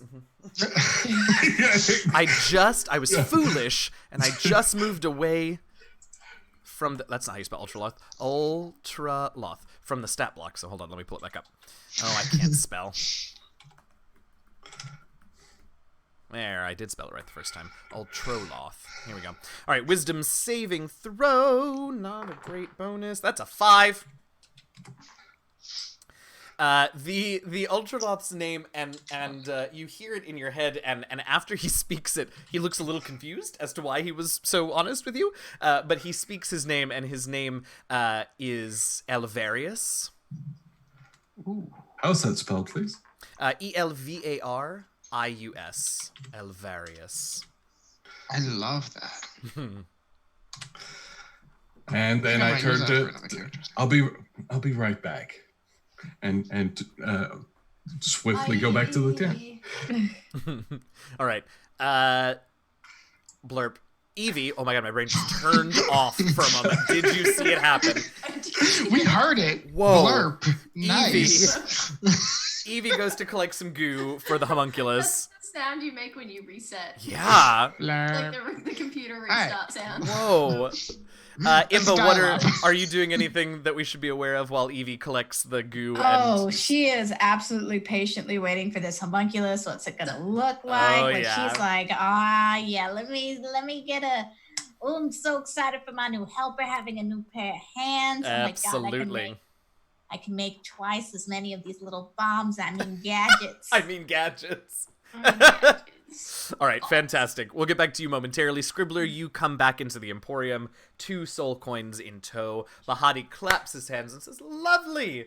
That took just barely less than an hour. I was so looking forward to having a new server here in the Wandering Emporium, but the coins will do." Server. I'm an entertain. Never mind. We'll forget that transgression. So he accepts the soul coins, which I assume you give. I shouldn't assume. Yeah. Do you give them to him? Yes, I do. Okay. All right. He thanks you and he says, "Long life and happy marriage, you two. And thank you so much for patronizing Mahadi's Wandering Emporium. Hope to pointed see him. you soon." Where's the rod? Sorry? Oh, right. You don't do that. Never mind. Okay. Feels like somebody just rebooted here, but all right. It was me. Great. Mahadi had already said that he doesn't Didn't have any. the rod. Yeah. Did you see the terror on my face where I was like, damn it, I watched the VOD, I was sure he said he didn't have any. Excellent. All right. He says, "Come back soon." We shall. All right. So here's what we're going to do. We're going to sort of fast forward just a little bit here. The 5 of you are reunited. Charity and... 6. Lulu. Oh, that's right. And Lulu's here. Although Lulu has sort of been avoiding the whole Ultraloth situation and just hanging out back at the bike for a while. Also... Oh, no, never mind. So she's hanging out at the bike. The 5 of you are reunited. Charity and Julius have whatever fifis they have about an Ultraloth and a homunculus that we can Layla, figure out join what that is us. later. Layla has joined you, yes. Once you're out of the Emporium, Charity, you feel that bond from the ring even a little stronger. And I'll go ahead and tell you right now that as long as you and Layla wear the rings, are married, and are on the same plane, each of you has, much like the ceremony spell, for the next 7 days, each of you has a +2 to your AC. And Elvarius... Isn't looking so bad now. Right. Elvarius creates the homunculus with Imba. Imba, you tell me what the homunculus looks like. He's happy to form it in any way that you would like. I forgot to make a joke. I'm sorry. I just got very upset. It's gonna be okay. So Imba, what do you want the homunculus to look like? You're muted, my dear.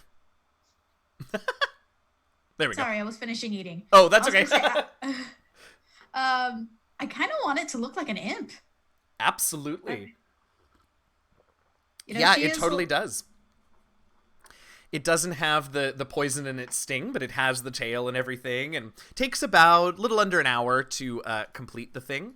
But it does, in fact, manage to complete it for you. And Elvarius takes a little bit of the finished product and takes it and hands it to you, and it's strangely, considering it was made of that sort of awful goo, it's pretty solid, and he says, "Just keep this on you and it'll be loyal to you for as long as it sticks around." Oh, that's not his voice, that was Mahadi's voice. I don't know what that was. Anyway, that's what he tells you, that as long as you have that little bit, it is your loyal servant. Excellent. Oh, thank you so much, buddy. Oh, by the way, he's like a green imp. He's green like a green like a goblin. Oh yeah, he is. And so Elvarius sort of does one final mystical pass and breathes life into the little homunculus, and then says, "Well, if there's nothing else, bye." And he very quickly casts a teleport, which you see right before he disappears, a very brief, just shining smile because the spell worked for the first time in a very long time, and he disappears. Still with his legs spread wide apart. You can figure that one out. I love the idea of an Ultraloth wandering the multiverse, having to walk like he has shit himself, because... Alright. Great. So you've got a homunculus. You're back. Lulu's here. Lulu is super wary of Layla, but it is what it is. Now, as I recall, so Layla is going to offer and say, "All right, how many rods have you at this point?"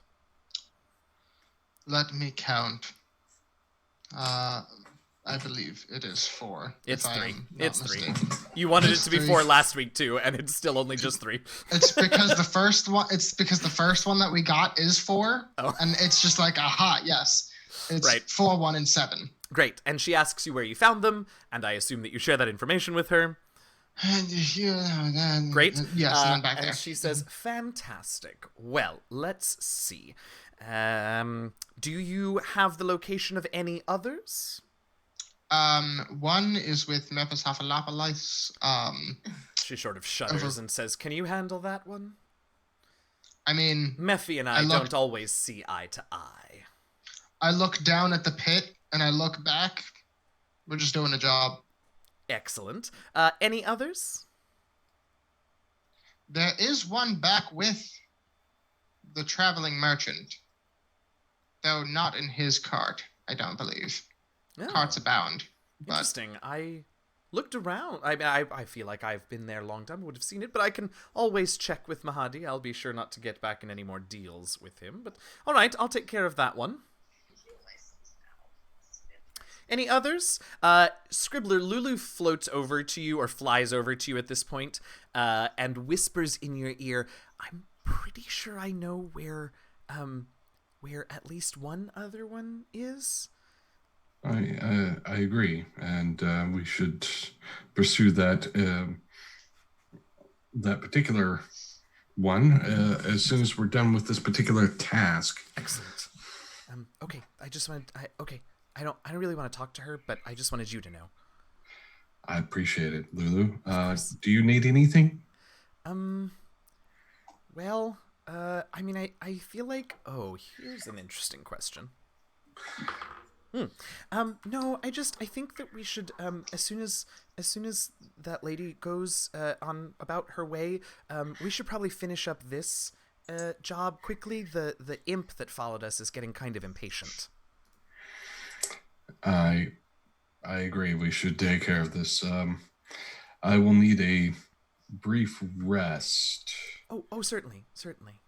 But yes, I think we can take care of this with minimal effort between Imba and my abilities. We should be able to dam up the flow of the material. Yeah. Okay. Great. Yeah. Okay. I think that's all I need. Okay. Well, thank you very much, Lola. Thank you.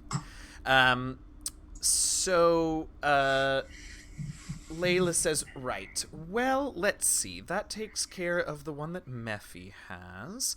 I'll check with Mahadi. That's 2 more, bringing us up to 5, which leaves 4 left. Now, I think I know where 2 of those might be. you think you know? Well, it's been a while since I've seen them. I was in the Wandering Emporium for some time, but one of them I can be fairly certain hasn't moved, and the other I'm sure I can track down. So that leaves 3 for me and 3 for you." Right. Yes. Well then. It seems that you have... Who are you? Oh, This. my Wait, apologies. My name is Layla. I'm Charity's wife. Congratulations! Congratulations! thank you. Oh, John, Charity, honey, I John, didn't like- know you were married. It's What's new. happened? Right? You It's were gone new. for like 6 hours. Yep. I Not mean, even. I guess when you know, you know. Right? When you know, you know.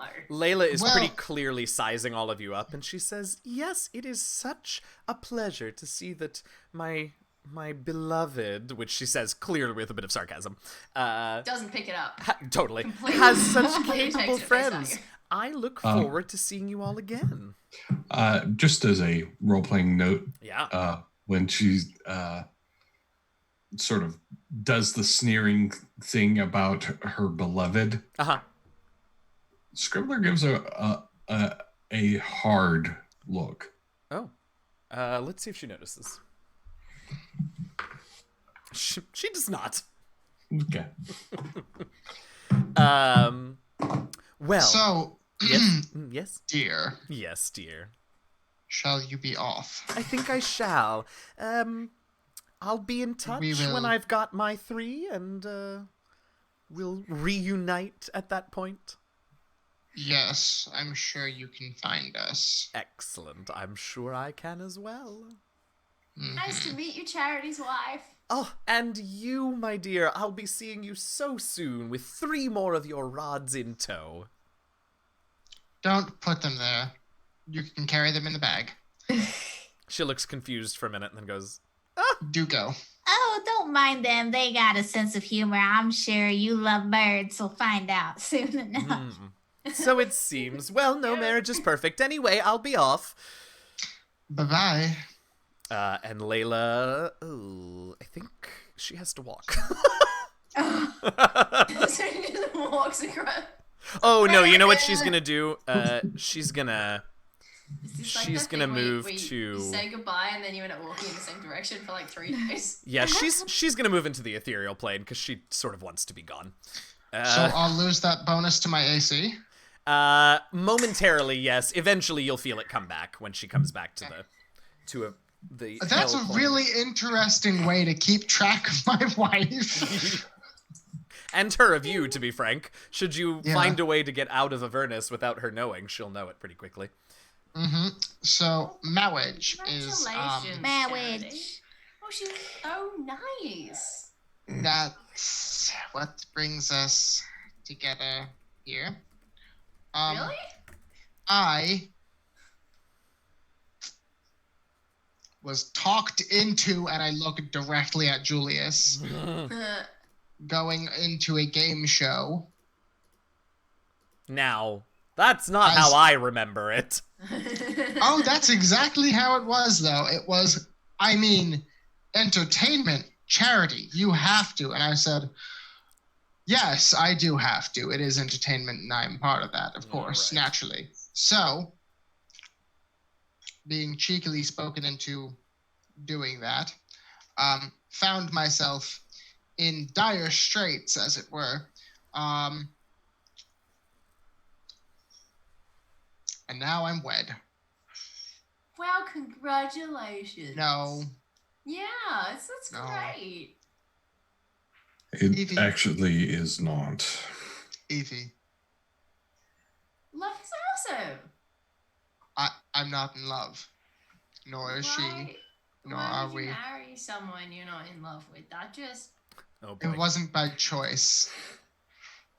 You know, forced arranged marriages? That was this. How would you Only love it was a game show. Yes.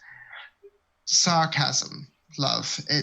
It's the way in which you speak where you don't mean things. At this point, the Wasted there's time. right in the middle of y'all's Oh, honey. talking circle, just pops into visibility seemingly from nowhere, that blue imp that brought you the shatter sticks that was in theory supposed to have stayed back at the mirror, but apparently Am I is with you, surprised? just pops into existence and goes, "Oh my god, blow up the river and let's get it over with."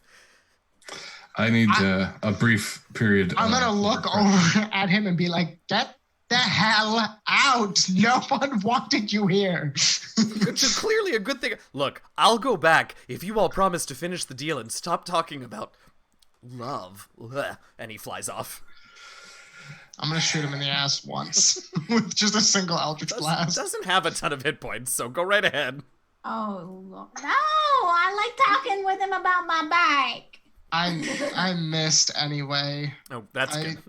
It's was probably for the best. If they an die 11 here, they're dead. 12? Yeah.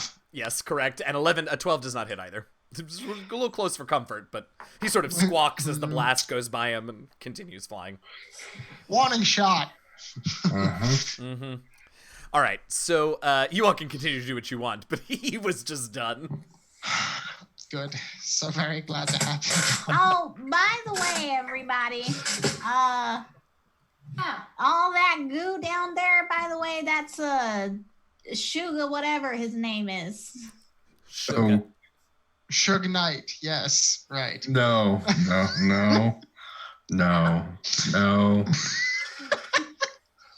Let's not go there. So, what are you all doing to complete the task set to you by Mephistopheles? I mean, I'm just going to look at a structurally weak point and just start popping shots at it. Yeah, so you we're see... trying to destroy the dam, yeah? No, you're trying to block the flow. Damn it. Yeah. Yeah, currently the river sort of try and cascades. Oh, yes. Is the crane near the river? Yeah, it is. Isn't it? I think it might be. I mean, can I just try and shove the crane into the river? Certainly try. Scribbler, what was your plan?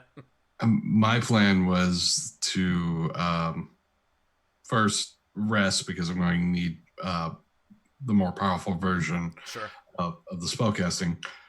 So want to regain my spell levels and cast Shatter on either bank of the river to cause them to collapse in. Right. Great. So you all can take a short rest, during which, Evie, why don't you make me a strength athletics check to see if you can get the crane to go. Excuse me. And Charity, I mean, I think if you want, you can Eldritch Blast at the thing, but it's going to take a goodly while, right? Because they're force damage, which is helpful, but still, it's rock and a lot of it. yeah.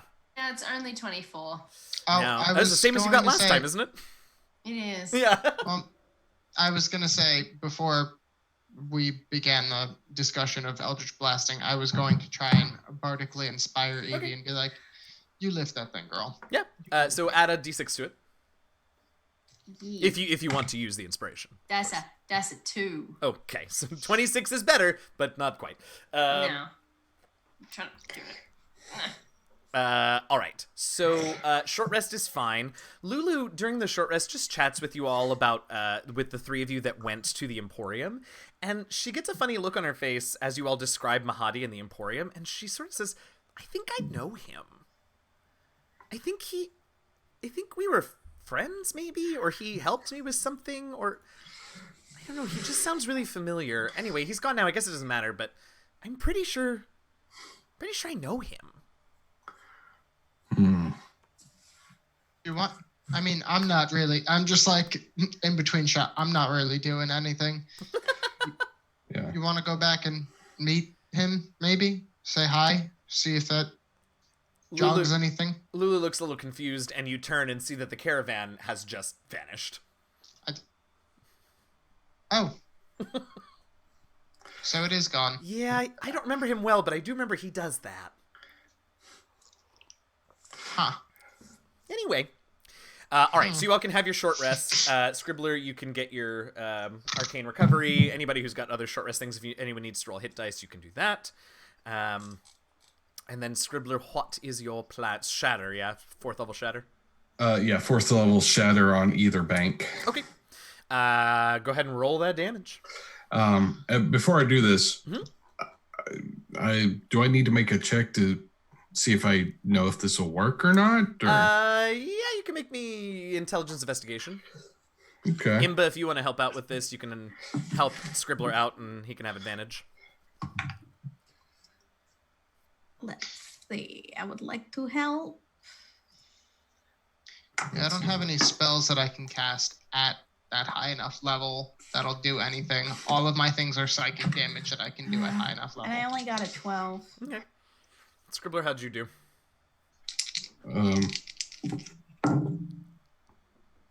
So investigation Please. 24. Yeah, the near bank is actually going to be the one that sort of the way that there's a turn, a bend in the river right before it goes into the pit. You're going to be better off doing the near side. But you can see exactly how to make it work. All right. In that case, with that knowledge in hand, I will cast the spells. All right. Roll that beautiful bean footage or damage. Right. So 2 spells. Do you want me to roll twice, or do you want me to just roll once and? It's up to you. Okay. Cast Splatter. Ew. That's a different spell. I don't have that spell. Well, the first one was really good. So the first one I got 22 points of damage. Nice. And okay. So next one I got 7 plus 6, so 13 on this. Yeah. That's a total of 7. I think that'll do it, but I gotta go back and look. Yeah, and yeah, whatever the enhanced damage is for a inanimate. All right. Okay, yeah. So the first one sort of, you can see it cracks a few things loose, and a few of the stones sort of fall in the river, but they're small enough and few enough that they just sort of get carried into the pit. But the second one is what sort of, you loosened the jar with the first one, and the second one just blasts it in a big tumble of rocks, and the flow slows and eventually trickles to a complete stop. And you all hear that rumbling sort of pause for a minute in its refrain that you've all heard in the back of your heads. I'll get my revenge. What was that?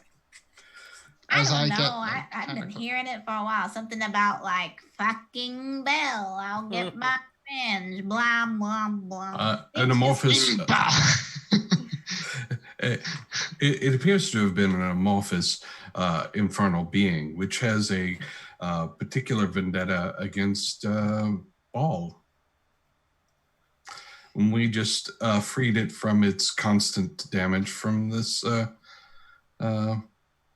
river. I would imagine that Mephistopheles is not a fan of Ball, so perhaps this was an attempt by Mephistopheles to inhibit Ball's activities. Well, Mephistopheles can go F themselves. You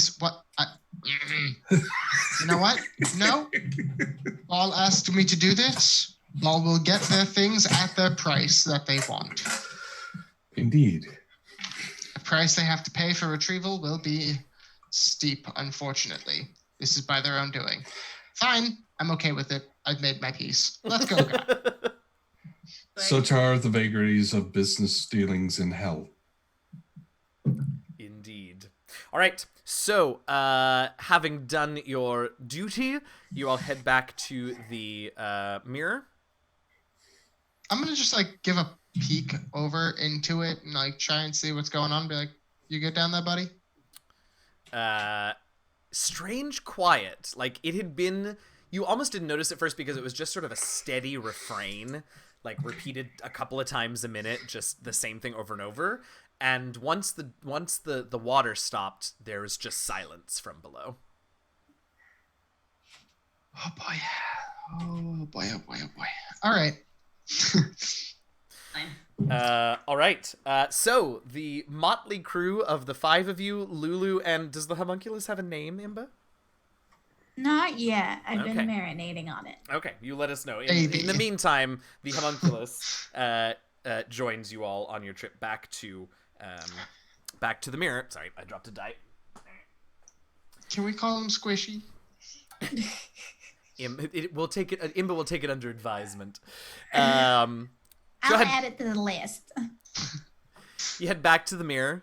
Presumably, only those of you who have looked in the mirror before, who know the effects of it, go to deal with this. And once again, on the other side of the mirror, Rigarath, the Cambion who continually has to thaw their face out of a rictus, frozen rictus of pain every time they speak, is there.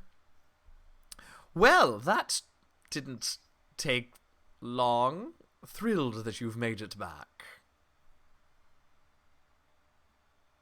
Indeed. And have you done as was requested?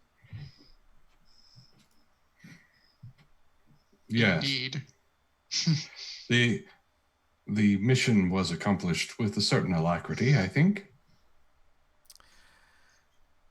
As long as it was completed, how quickly matters not. All right. Well, since you've done it, I suppose. And he reaches out, or they reach out and touch the mirror, and the contract that's all around it sort of glows, and they nod and say, "Well, it does appear that you did indeed fulfill your portion of the bargain, which means it is time for me to fulfill mine." And they reach into the snow at their feet, and they pull out an adamantine rod identical to the ones that you all have, except once you get your hands on it, the number will be different. And much like they did with the imp, they cast a bit of a spell and pass it through the mirror to you all. Yeah. It just slurps. Excellent. This one has the number 9 on it, but otherwise is identical to the ones that you have. Sweet.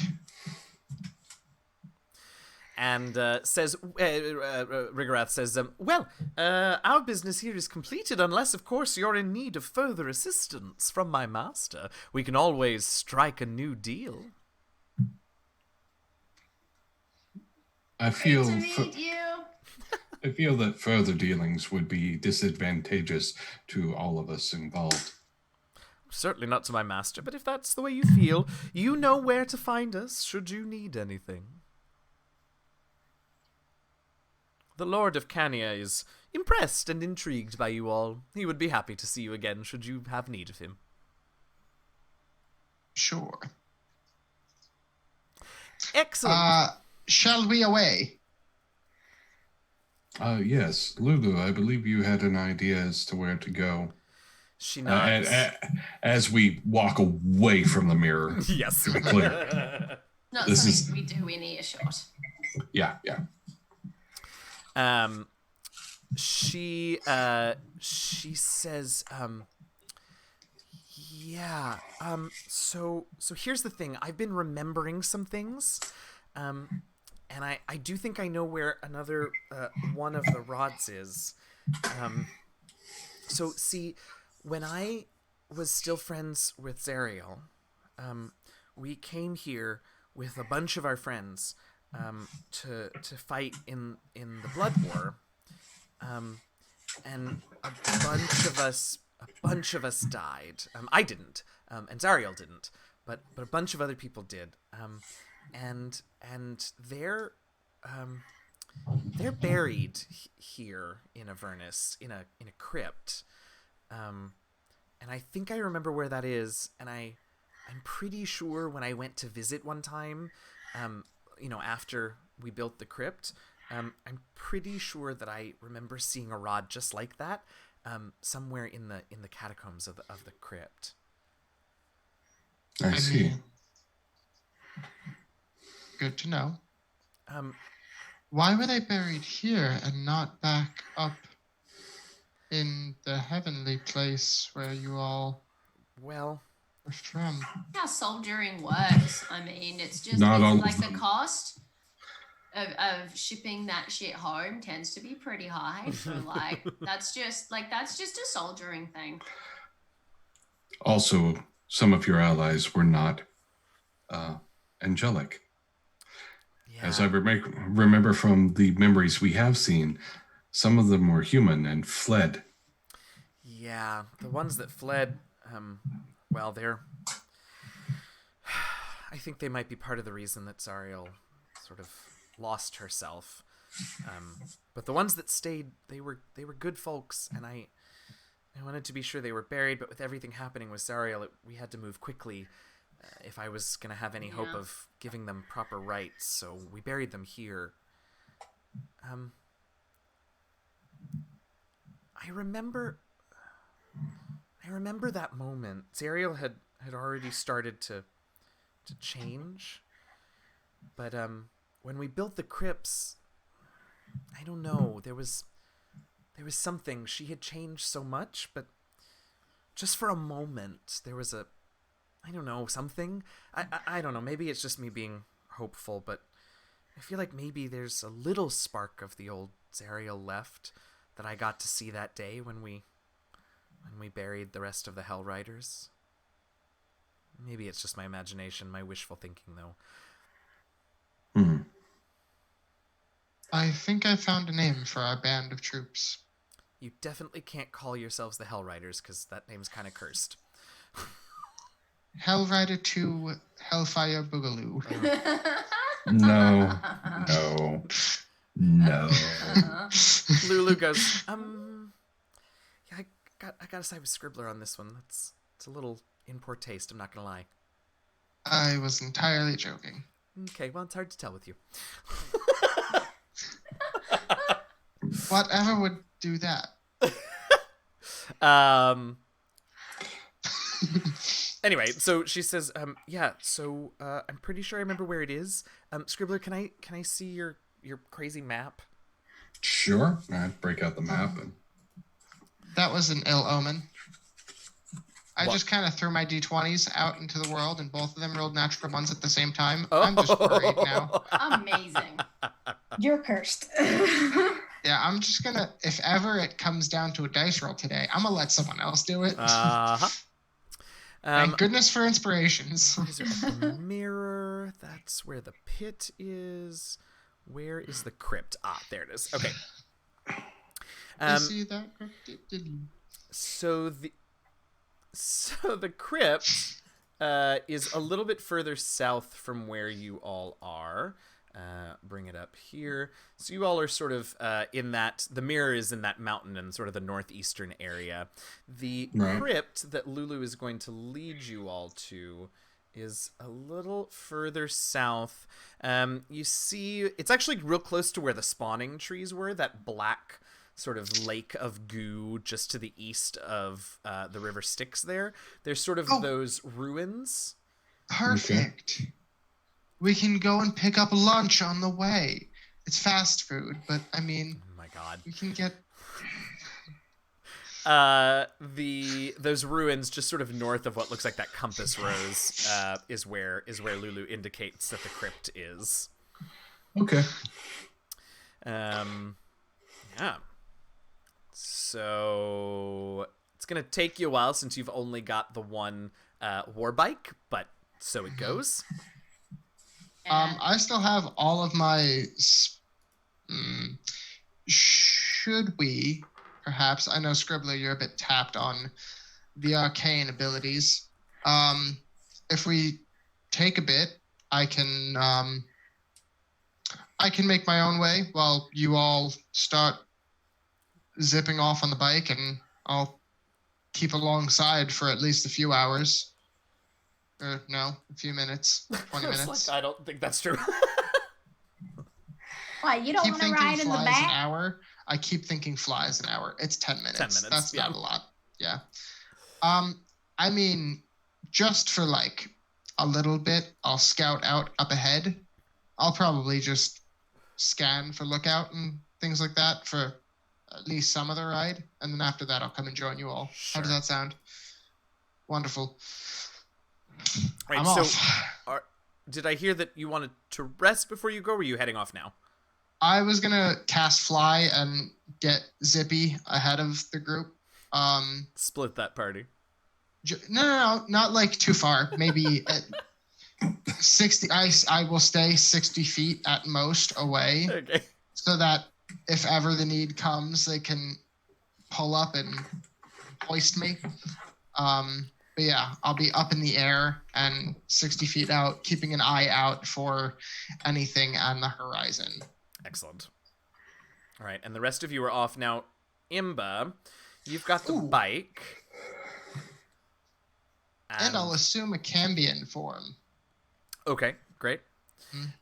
And we still have that sled attached to the bike, right? Yep. Yes. Great. You see those sleigh bells jingling, ring, Yeah. tingling too. All right. Oh, that's just a skull. So off you head. I'm gonna need Scribbler and Evie to make Constitution saving throws. And in the meantime, Imba, how much fuel do you have left in the bike right now without charging it up anymore? Do you remember? I think I used a coin last time. Mhm. I think it had a charge, and I think a charge was 24 hours. Okay, great. So let's see. That'll I definitely. think Go ahead. I was gonna say I don't remember exactly when I put it in. I don't know if it was after or a little before making was a the deal little with bit- Methapathapalis. Yeah, it was a little bit before Mephistopheles. Mephistopolis. Methapathapalis. Great. Okay, so the amount of travel that you've actually done since you put that in has been maybe just a couple of hours. Okay. So you've still got a good bit. This will probably get you down to the crypts. Because it's not 24 hours elapsed, it's 24 hours driving. So it'll take you guys probably the better part of today and tomorrow to get down there, but that'll be, assuming you're not traveling more than, I don't know, 8 to 10 hours a day at the most. If you want to push it, you certainly can. Right. If you want to push it, you certainly can. But you've got enough fuel to get to the crypts. How'd those Constitution saving throws go, Evie and Scribbler? I got a 13. I'm sorry, did you say 6, Evie? No, I said 26. Oh, 26. It's like, Uh, how is that even possible? All right. It's not. Yeah, it's I have a plus 7. not. I'm a horrible cheater. I have big muscle. Big muscles. All right. So for this day, Scribbler, that is enough, and you are fine. good. You all can travel for the remainder of this day. Take your long rest at the end of the travel, if you would like. I will assume the watch formations that we have established in the past hold true tonight. But I really want to get you to this crypt, so nothing's going to attack you tonight. Yeah. And then we go on tomorrow. Let me know if anything changes about... So, Charity, are you going to continue to fly ahead tomorrow as well? No. Okay. Come tomorrow, I'll chill with the group Okay. and try and not throw up all along the back of the cart because Charity Solid. gets motion sickness. Solid. Okay, so since all 3 of you, or all 4 of you, I guess, because Julius is back there as well, are back there, it's going to slow the bike down just a little bit, but you can still totally make it on there with what's left in the fuel tank. Let me have everybody that's riding on the sled in the back make Constitution saving throws again, and Imba, for your notes, by the time you get to the crypt, let's see, you used 2, you used another 8 yesterday, that's 10. So you've got about 4 hours left, we'll say, on the fuel before you need to refuel by the time you arrive. Got it. How'd we do on those saving throws? Only a 21 this time. Oh, well, I don't know, Evie, if that's going to cut it. All right. Scribbler? I got a 12. Oh, no! Okay, so again, I think we established you had just hit it last time. You can use Featherfall, use a spell slot for Featherfall to give yourself advantage on the check. Okay. I got a 13. That'll do. Charity, how'd you do? Rolled a 15. Okay, that's enough. And Julius also rolled a 15 on the die. I don't have his sheets up, but that's enough. I'm pretty sure he doesn't have negative con. So it's uncomfortable, it's unpleasant, but you all managed to get there without suffering any ill effects. And as you... Whoops, where did it go? Here we go. As you get closer to the... you can see in the distance sort of an acrid smog that's swirling around this hill. And rising from the hill are these... look like giant tombstones... rising...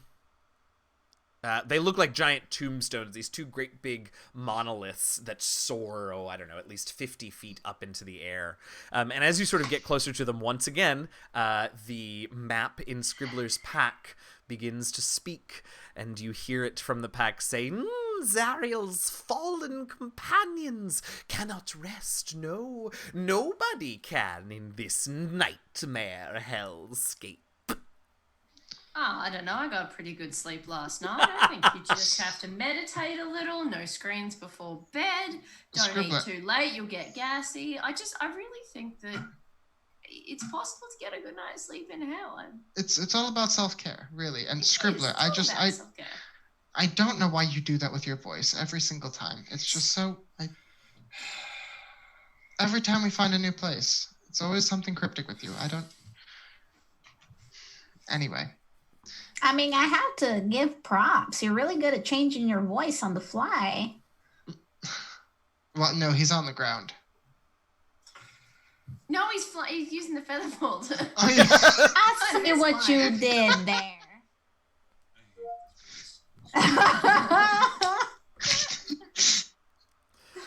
Y'all are a whole mess. I had to do it because Wally just couldn't. He wasn't here. I had to. I knew somebody would. Yeah. I had to. Yeah. Okay. Wally, So when you watch his VOD, I got you. Yeah. All right. So as you approach the hill and get a little bit closer, you can see what looked like just like sort of rocks strewn about the base of those great big monoliths. You realize as you get closer, there are actually dozens of what look like armored knights that are all kneeling motionless before the monoliths. And at this point, I think you're sort of at the base of the hill, and you can see them up on the top of the hill. I would advise a more cautionary method of approach than our usual mean, because I suspect that the phrase that was provided indicates the presence of undead. I mean, you could have just said that from the beginning. I didn't know why you have to go about the whole. All right. I'm in the I back, That was then. pretty Well- straightforward. I mean, yes, now, but when we got here, you could have just said that. I mean, you didn't have to go all. With the voice and the... Yeah, it just. Oh, So- let him have his fun. You're right. Sorry. Now, undead, you say. Not living, you say. What's that? The undead, you say. Yes. The opposite of alive. Yes. As Wow. there is no such thing as happiness and an acceptable end to things in hell, I assume that the dead are restless because this is where they were laid to rest. Perhaps. Well, then let's help the dead sleep. It's been a while since I've had some spice in my life. Well, then again, things keep getting spicier every day here in hell. You want some spice? You want spice? Let's get some spice. Let's get spicy. Let's spice it up. Let's spice it up. Charity just like still in the Cambion form, just like stretches out the illusory wings and just like bats them. It's like, oh, let's go. All right. Are you taking the bike up the hill, or are you all just parking it and walking up the hill? It would probably be safer to park it. We'll put it in neutral and we'll like Let me gently rephrase. walk it up. Hey, Imba, what do you want to do with your bike? I put my goggles on and I rev the engines. Oh, gods. Anyone who wants to get off has the opportunity to do so. Yeehaw, Grandma. Grandma. I'm on the I'm side. walking. Yeah. I'm walking with Scribbles. Wait, I'm on the bike. I just as a clarification, because Yeah. I realized I hadn't clarified it, we did stop and rest for a night. So Yes, long rest. Yes. Long we got a rest. long rest Yes. for the night. Yes. yeah, just wanted to be sure I took advantage of that. Yes, you should. All right, yeah, long rest. And all right, so Imba and Evie, shockingly, are heading up on the bike, and the rest of you are walking. I feel like Cap Julius is hanging onto the back and like hold it, like Sounds kind right. of wakeboarding. Sounds Yeah. right. That tracks. All Yeah. right. So you all noisily get up to the top of the hill, and a few moments behind you are Scribbler and Charity, and you can see in between the two monoliths and all of these armored knights, kneeling armored knights, in between them all there is, a set of what looks like pure onyx steps leading down into the hill itself. None of the knights have reacted to the loud-ass war bike that just drove up to the top of the hill. But none of them have reacted in any way at this point. They're all sort of facing away from you, though, kneeling, facing the monoliths, and you all are kind of behind them. Fair.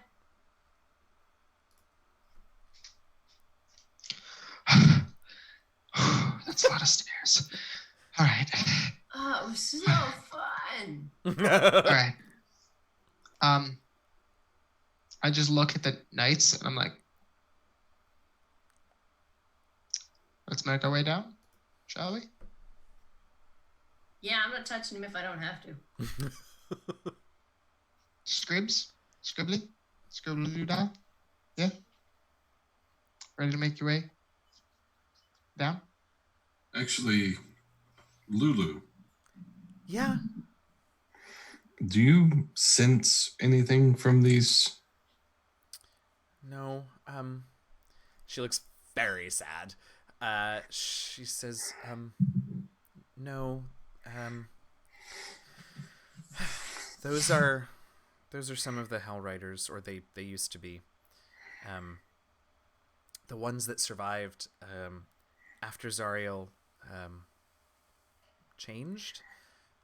They came here to watch over their fallen siblings, and they just stayed here forever. So I don't think they're going to be bothering us. She sort of flies over to one of them, and on the back of the armor, she sort of uses her ear to like brush off some of the dust, and you can see the faded regalia of the city of Elturel. And she says, they just stayed here in eternal vigil, but I think their armor is all that's holding them up now. I don't think we have to worry about them. Okay. As Captain Julius would say, I think that's a problem for later us. Very well. Let us approach then. So there's the stairs heading down, the onyx stairs heading down, and they go down pretty deep into this hill. And you all sort of descend into them, and it gets colder and colder as you descend into the hill. And it's, by the time you get to the bottom, you see the passage ahead sort of levels out, and there's a pair of stone doors that are engraved with a relief of a knight locked in combat with a devil, and both of the two figures are wielding burning swords. And it's, despite the depicted fire, it is cold down here. I want one of them flaming swords. I mean, if we find the set, Yeah. you get one, I get the other. I Deal? really hope that this isn't allegorical, shakes with Charity. Hell yeah. Really hope this is like a for real kind of foreshadowing thing, not some allegorical, metaphorical bullshit. I really hope these are like actual flaming swords down here.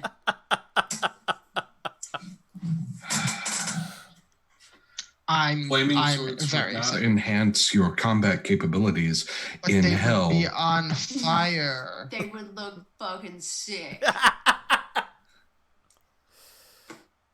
It would do the opposite effect here that it would in the prime material plane, though. I think Okay, but then why were they using them down here? Huh? because they look fucking sick. Exactly. Evie knows what's up, and I put out a fist. Jeez. Fist So up, you like, are what's up? advising that we should follow the example of those who are deceased from their lack of wise decision making.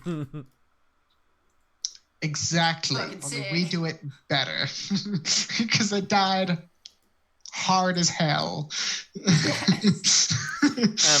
Lulu has, while you all are having this conversation, Lulu has sort of flown her way right up to the doors. And she turns around to you, and she just looks so sad. And she looks at you all, and she turns around back to face the doors. And she sort of hangs her head, and oh so quietly, just on the edge of your hearing, she takes a deep breath, and she just barely whispers, "For glory." And the doors begin to grind open. For charity. Give Lulu a hug. She sort of wraps It's like her trunk around you a little bit. And, Yeah. you can see beyond in the crypt is a bit of a corridor that goes down maybe 10 feet or so and then splits to the left and the right. The other thing that you notice is that beyond the doors, it is even colder somehow, and the whole place seems to be excuse me, the whole place seems to be completely wreathed in ankle-deep mist. That's sort of swirling beyond the doors. Some of it has come out of the doors, but it's thickest beyond the doors. Well, no way this is going to end badly. Mm. Let's, Fortune favors the bold, and then I walk in. I'm gonna bring up the rear this time. Okay. I assume this is not big enough to take my bike through, or No, not really. I mean, you could certainly get it down there, but it would take up most of the hallway and be difficult to corner. Yeah. So I'm gonna park it close to the door and waddle in with my new homunculus friend. Yeah. I'll take up the second behind Oh, yes. Oh, to that. Scribbler. Yeah, Okay. when I'm done yawning, because I'm running Alright. on empty. So the like I said, the hallway sort of splits to the left and the right, and they each go down quite a ways. The mist sort of swirling about, and as you've disturbed the airflow in here, it sort of is it's thickest ankle deep, but it's sort of suffusing all the air, so it's difficult to see too far ahead of where you are at the moment. Which way would you like to go?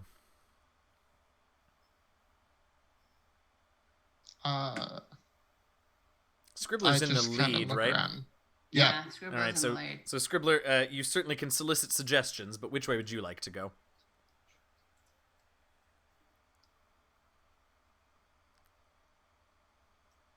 Just reviewing, what are our choices and directions again? Just left and right. It's basically a T-junction from where you all are. You can go directly to the left or directly to the right.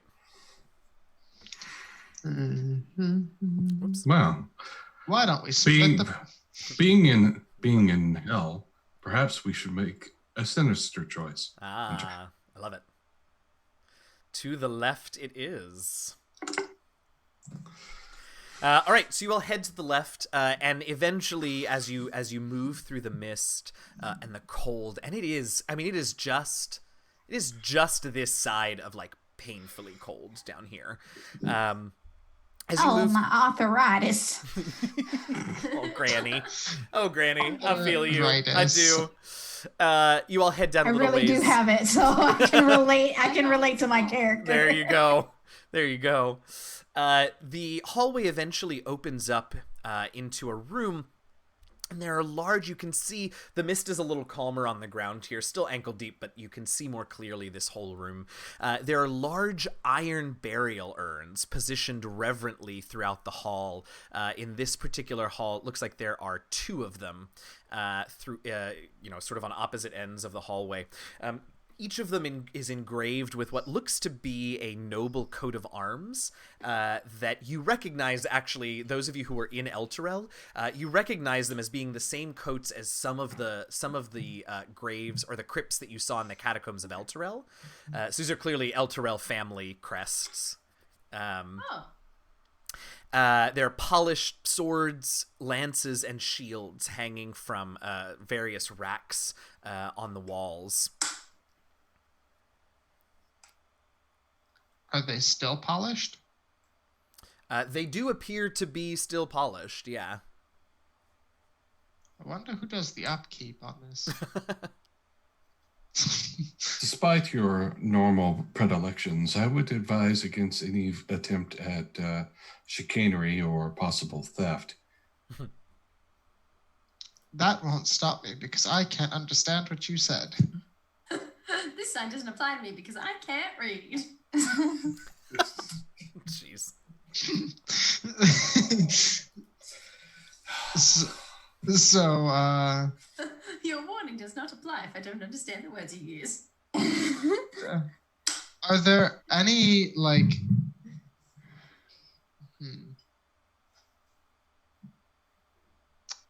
So I'm going to try and prestidigitate, like, a gust of... No, I have thaumaturgy. I can do that. I can, like, kind of make a gust of wind kind of blow the smoke and mist out along the floor in front of us to try and get a clearer path to where we're going. Oh, sure. Yeah, you just like immediately in front of you so you can see the floor. Yeah, absolutely. And out ahead of us toward where the armaments and shields and things are. Great, yeah. As you move a little deeper in the room, you can see sort of on the far end of the room, there are two hallways that continue out of this room, one sort of directly south and one to the southeast. You all have come in from the northwest side. I'll pop this map up. We've only got a few minutes left, so I'll pop it up next week so you can see more clearly. But cool. But yeah, you don't see anything. I mean, you see, you can get closer. It doesn't look like there's anything on the floor. Yeah. So, and then I'll turn and face the two ways that we can go. Lulu sort of flies up to each of the urns and sort of bows her head at each of them, looking still very sad, but she doesn't linger too long at each of them. Ah, yes, right. And then I'll just... When she does that, I do actually ask her, can you tell me their names? She thinks for a minute and she says, I think so.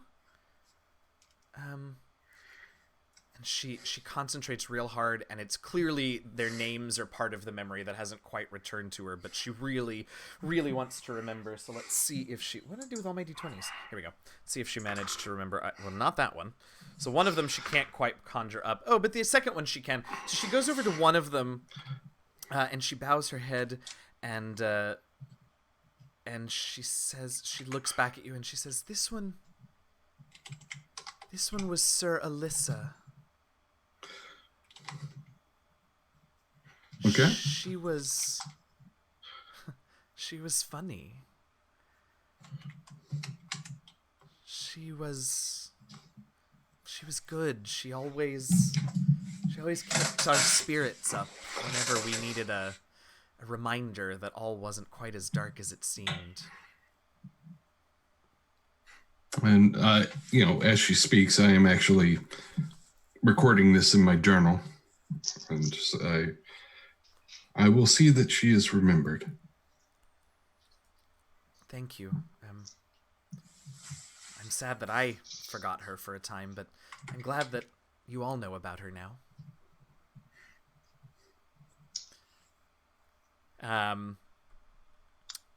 Would you mind maybe... And she turns to look at all of you, and she says, could we maybe just take a minute and...